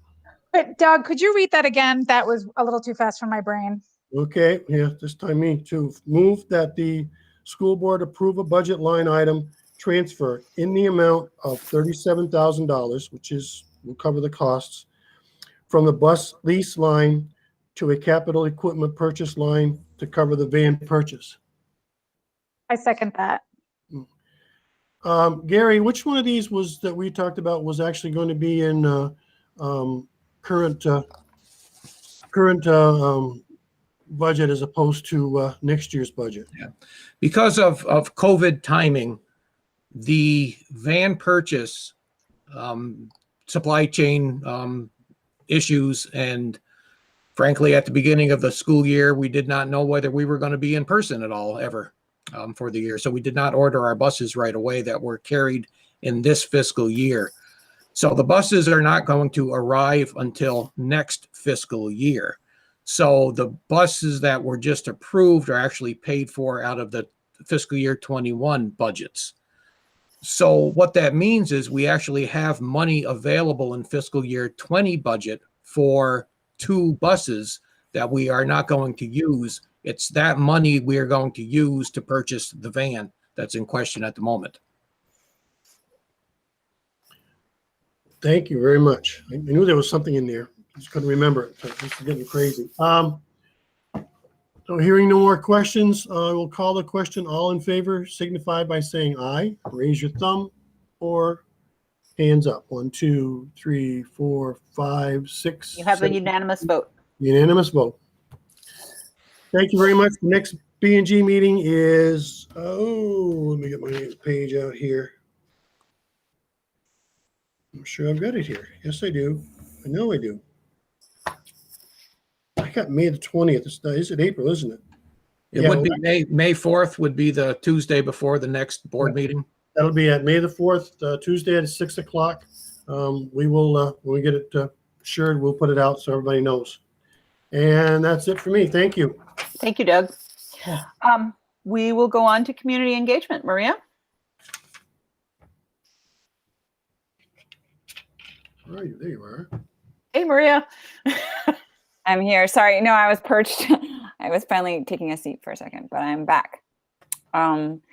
Community engagement. We have not had a meeting since our last board meeting, so I don't have anything new to report there. I do. We have had a community conversation though, which was great. And thank you to those who came and just for the record, I'm going to go back over the different, very briefly, because we're so tired. The difference between community engagement and the community conversations is the community engagement committee works on helping the board more effectively engage with our community members in the 4 towns, and including residents of the towns, but also our school communities as well. The community conversations are an opportunity for people to come and talk informally with a small number of school board members, not a quorum of the board or of any one committee, and ask questions and say, you know, I heard this thing, tell me more about this. It's just a good time to have a conversation, to meet your board members in a less formal setting. And so if you have questions about what's going on, that's a great place to come. If you are concerned with how the board is engaging with the community, that's a reason to come to the committee meeting and speak in public comment. So that's the difference between those things. So Asha, if you wouldn't mind ever so briefly just going over what the topics were that we talked about in the conversation this month or in March. Yeah, thank you so much, Maria. And thank you. Thank you for taking the notes. Yeah, my pleasure. So we did meet, as Maria said, on March 22nd. And in attendance, we had 2 board members and 7 community members. I'll just give a brief overview, as Maria said, of topics discussed. We discussed school hours for 2021 and for the 2021-22 school year. We also discussed school start date for the 2021-22 school year. We discussed our in-person versus remote learning model for the 2020-21 school year. We also discussed early release Mondays. There was a discussion on remote synchronous learning and in-person learning and the timing thereof. There was a discussion about enrollment and school choice. And there were there were a handful of community members who attended but did not bring questions, but came to listen and learn more. And at the close of the meeting, we had a 10-minute wrap up where folks had the space to raise any additional thoughts or questions. Thanks, Asha. And I see your hand up. Adrienne, go ahead.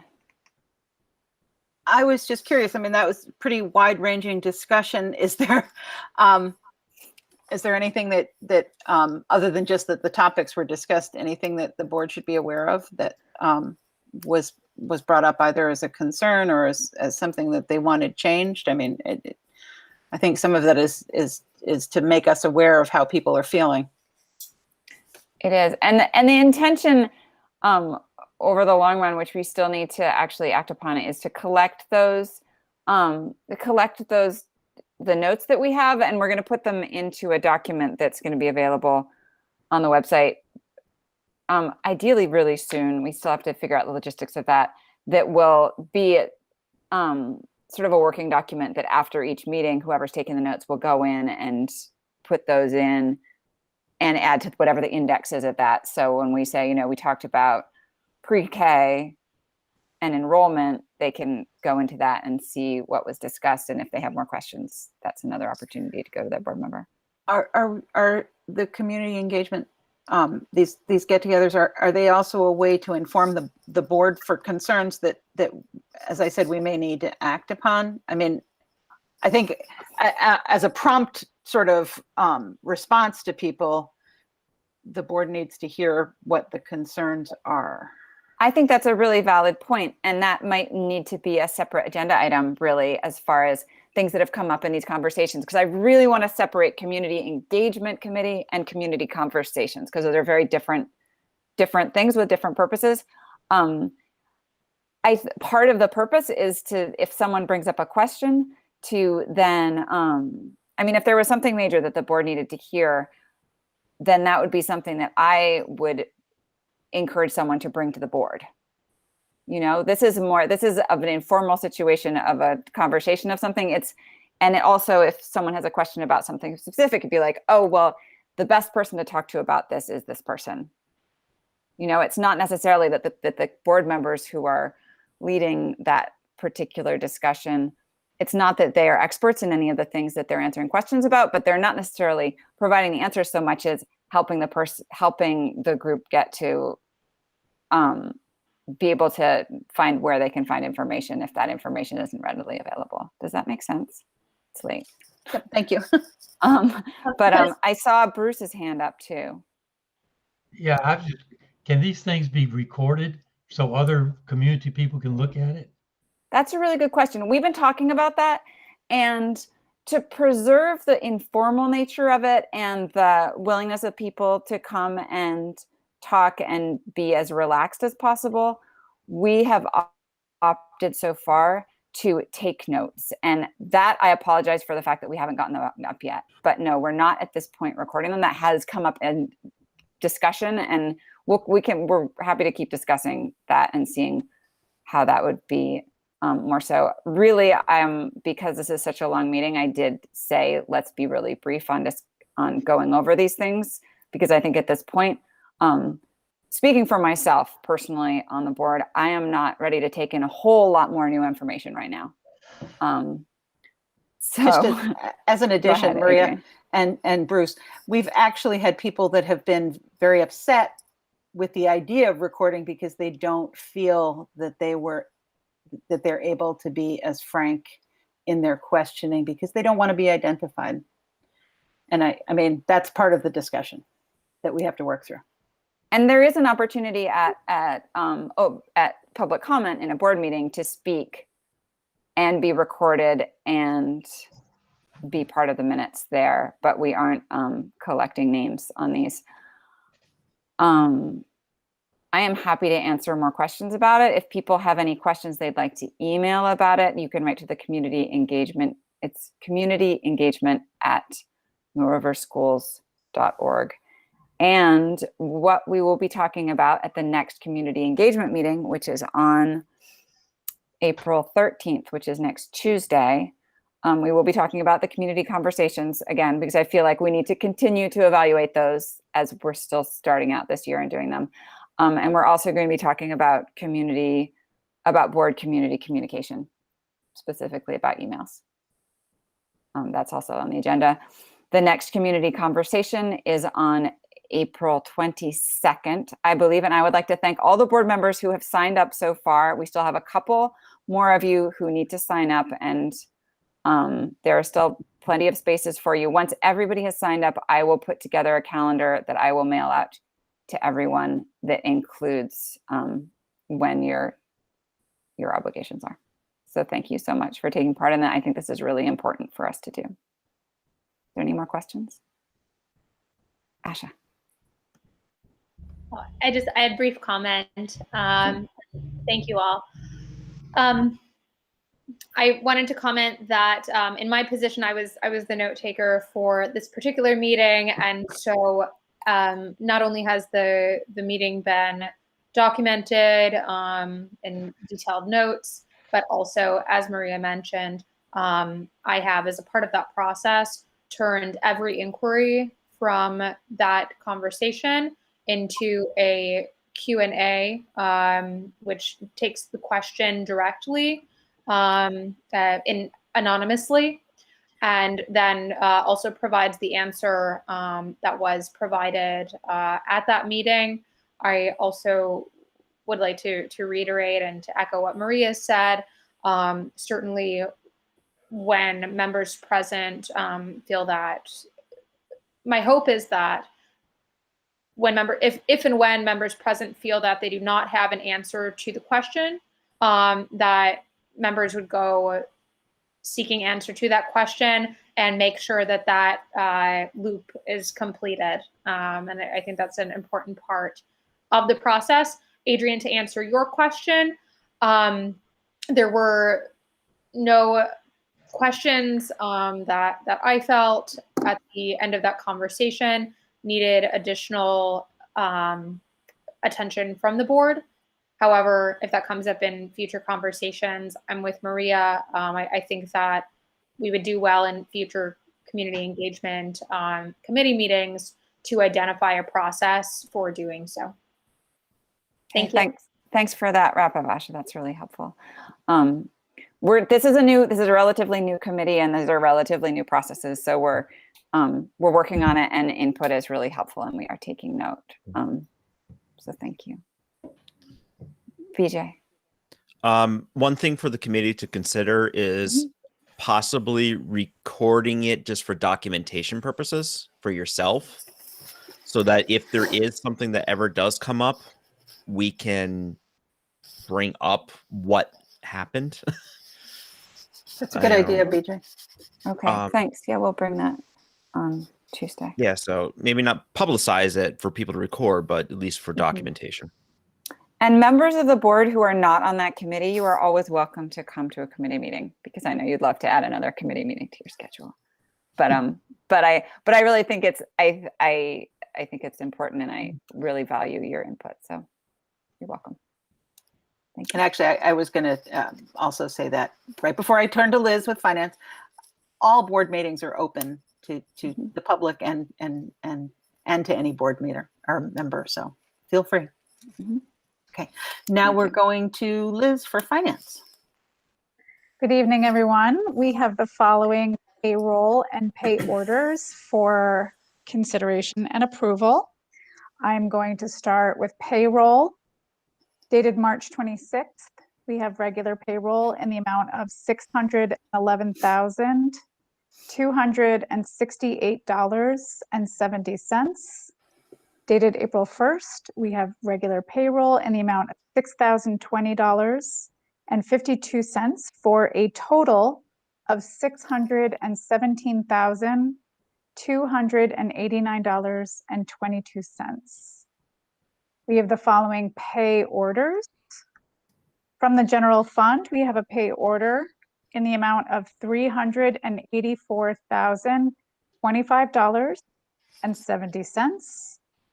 Also from the general fund, we have a pay order in the amount of $13,979.49.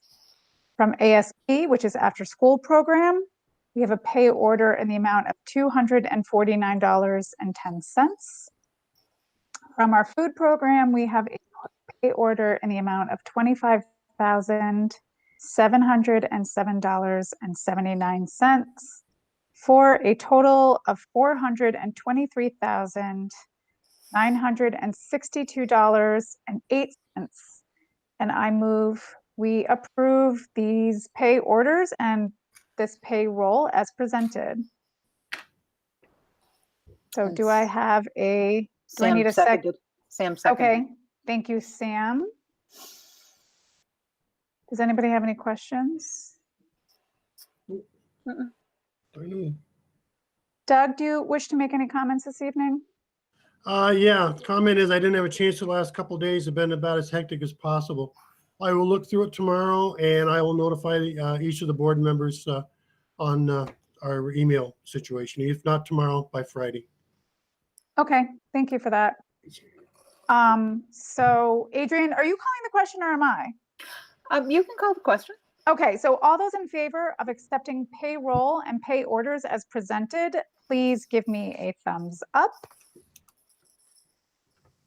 Or a pen up, Bruce. All right, thank you. That is unanimous. Thank you, everybody. And our next finance meeting, which is also open to the public, is April 26th at 4:30 p.m.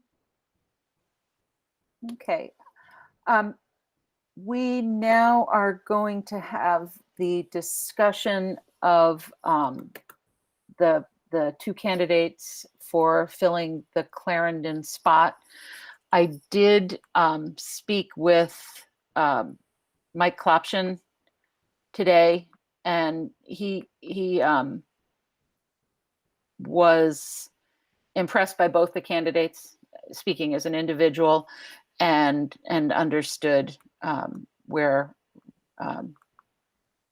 our process was going, and wanted us to understand that Clarendon was going to be holding a vote. And in fact, they had sent through their administrative assistant the letter that was dated March 24th and requested that I read it. So I will do that, and then we can go into further discussion of the actual candidates.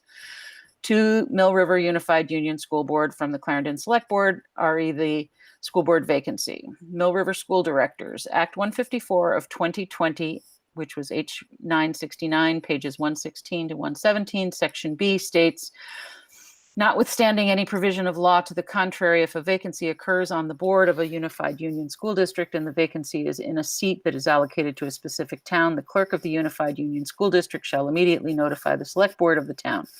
Within 30 days after the receipt of that notice, the unified union school district board, I believe it said in consultation with the select board, shall appoint a person who is otherwise eligible to serve as a member of the Unified Union School District Board to fill the vacancy until an election is held at an annual or special meeting, unless otherwise provided in accordance with the Unified Union School District's Articles of Agreement. Based on this statute, the Clarendon Select Board came to a unanimous agreement at their March 22nd meeting to hold an election at a special meeting to elect a school director for the vacant Clarendon seat on the school board.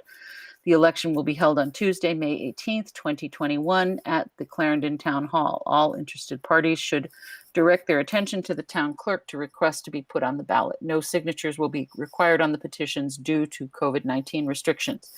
Additionally, the select board unanimously decided to request that the school board halt the appointment process and leave the position open until the day of election. If the school board chooses to continue with their appointment process, then the candidate that is appointed on April 7th will serve from April 7th to May 18th. If the same candidate is elected on May 18th, that individual will continue on with their term through March 2022. If a different candidate has been elected, then that candidate will serve on the school board and fill the Clarendon seat for the rest of their term. The select board has settled on this solution to promote unity among the town, school district, and Clarendon residents. They feel this is the best choice for their community, allowing the public to have a say on who will fill their seat on the board, which is their lawful right. Please stay tuned for more specifics. Any questions for the select board about this decision can be directed to their administrative assistant, Katie, via email or phone call. Questions regarding the election can be directed to the town clerk's office. 802-775-4274. Sincerely, Clarendon Select Board, Michael J. Klopshin. So that is the formal advice that they have submitted to us. Our legal responsibility is to appoint within 30 days. And we can now have a discussion on the candidates that have put their name in for the special election. I'm opening the floor. Sure, I'll go first. Okay. This Hi, is Len. Lenny. I just want to make my statement clear. First of all, did the select board suggest one candidate or the other? I specifically spoke to Mike this morning to get that information, whether they care. I mean, he said we would be satisfied. I would be satisfied with either of those candidates, and he declined to make a recommendation. Okay. He said either would serve the town of Clarendon. And I would agree that either would work well for the town of Clarendon. I know both. I do want to make clear though that I will abstain from voting for either of the candidates.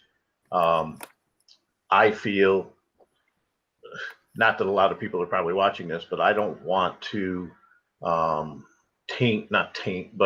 sway people to vote for one person or another. I want them, when the people of Clarendon go in on May 18th to vote, that they can do so with a clear conscience and without us, or me in particular, saying, well, I think this person would be better than that person. So just so you know, I will abstain from voting for either of them. Thank you, Lynn. Liz?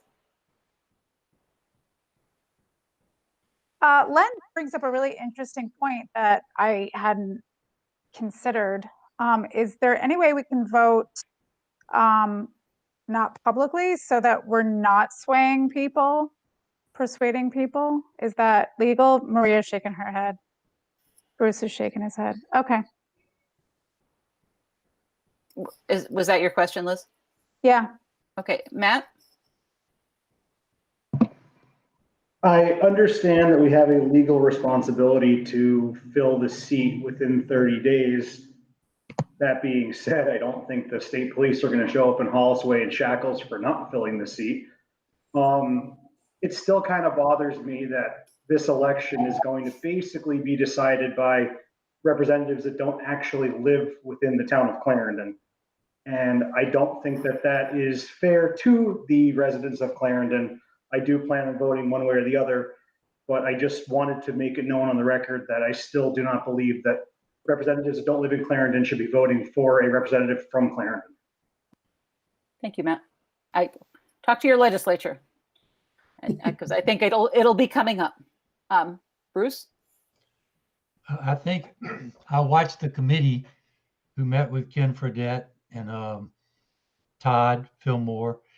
And the last words that the chair of that committee said was to defer to the select board, should strongly defer to the select board. And the select board hasn't made a decision. And so I, like Matt, I would prefer we break the law. They're going to change the law by the end of the session. I agree with Lynn too. I think if we put somebody in there, that's going to give them the heads up. Some people may just think they have it. I think we ought to just wait, should postpone it. It's 5 weeks. It's 2 board meetings. That's all. PJ? Mute. This board has been under so much scrutiny for living in gray area. I don't think we have the option to break the law. I don't think that is something we should even entertain, talk about, or anything, especially in an open public. We do have an obligation to do this as per the law. And something that I know when I first came on here as a district, I personally have to represent all the schools. So all of us as school board members should be representing every single school equally. And I know I have as much care for Clarendon and Shrewsbury as I do Wallingford. So I'm going to say, to fulfill our obligations and to comment on the 2 candidates, the way I looked at them is I thought Carol brought a lot of experience to the school board. I think she would be a candidate that would come in here knowing exactly what to do, would be able to fit really well with all the committees and things like that. Andrea, on the other hand, I think brings in the fact that she's not an educator. And when I look around the school board, myself included, we have a large representation of educators on the school board. So that would be a reason why I think Andrew would come in and bring a perspective that is newer to the board. I still haven't personally decided which way to go. So I would really like to hear some opinions from the other school board members, following the fact that I know we have to make a vote. We can't just let it go the way we, let it go to May. Okay, I'm done. Thank you, BJ. Other comments?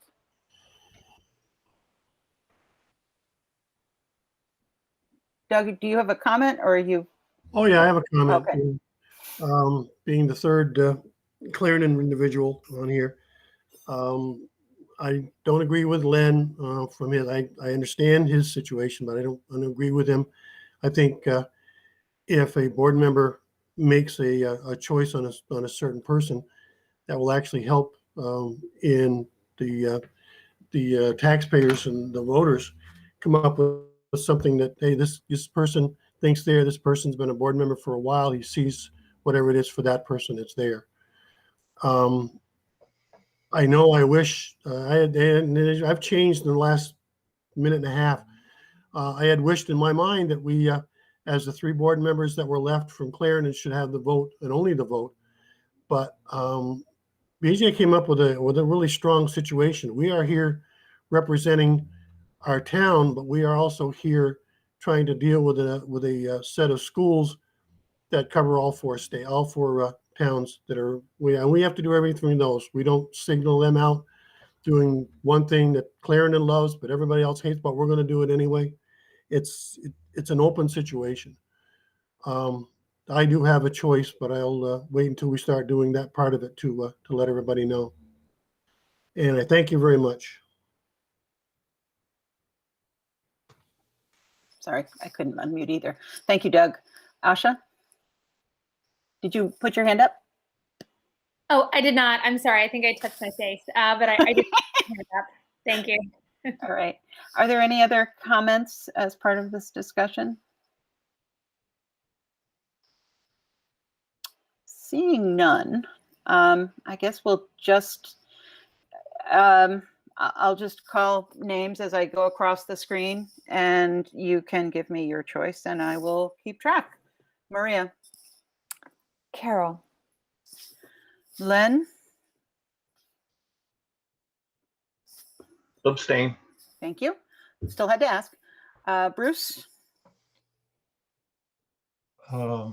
Andrea. Thank you, Bruce. Matt. Andrea. Thank you, Matt. Asha. Carol. Thank you, Doug.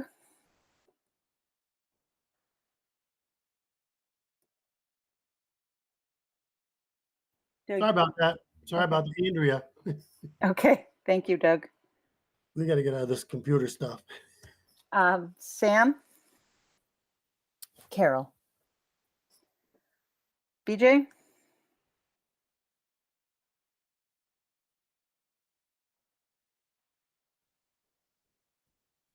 Man, I haven't made up my mind yet. Would you like us to skip you, BJ?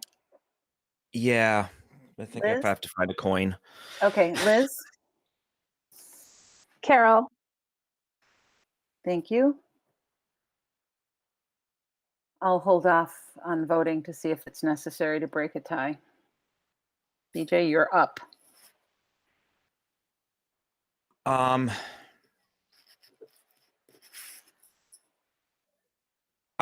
going to go with the 2 Clarendon members who voted and go with Andrea to support them. Okay. You guys have put me in a really uncomfortable position. 1, 2, 3, 4. 4 for Carol, and 1, 2, 3, 4 for Andrea. Len, would you like to rethink your abstentions? Because I'd rather have a Clarendon person make this vote than me, because I will have to vote if you don't.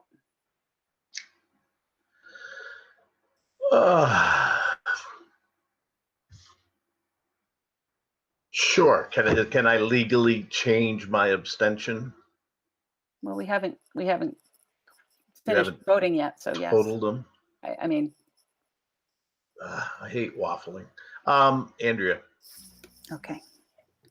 Okay. Andrea wins.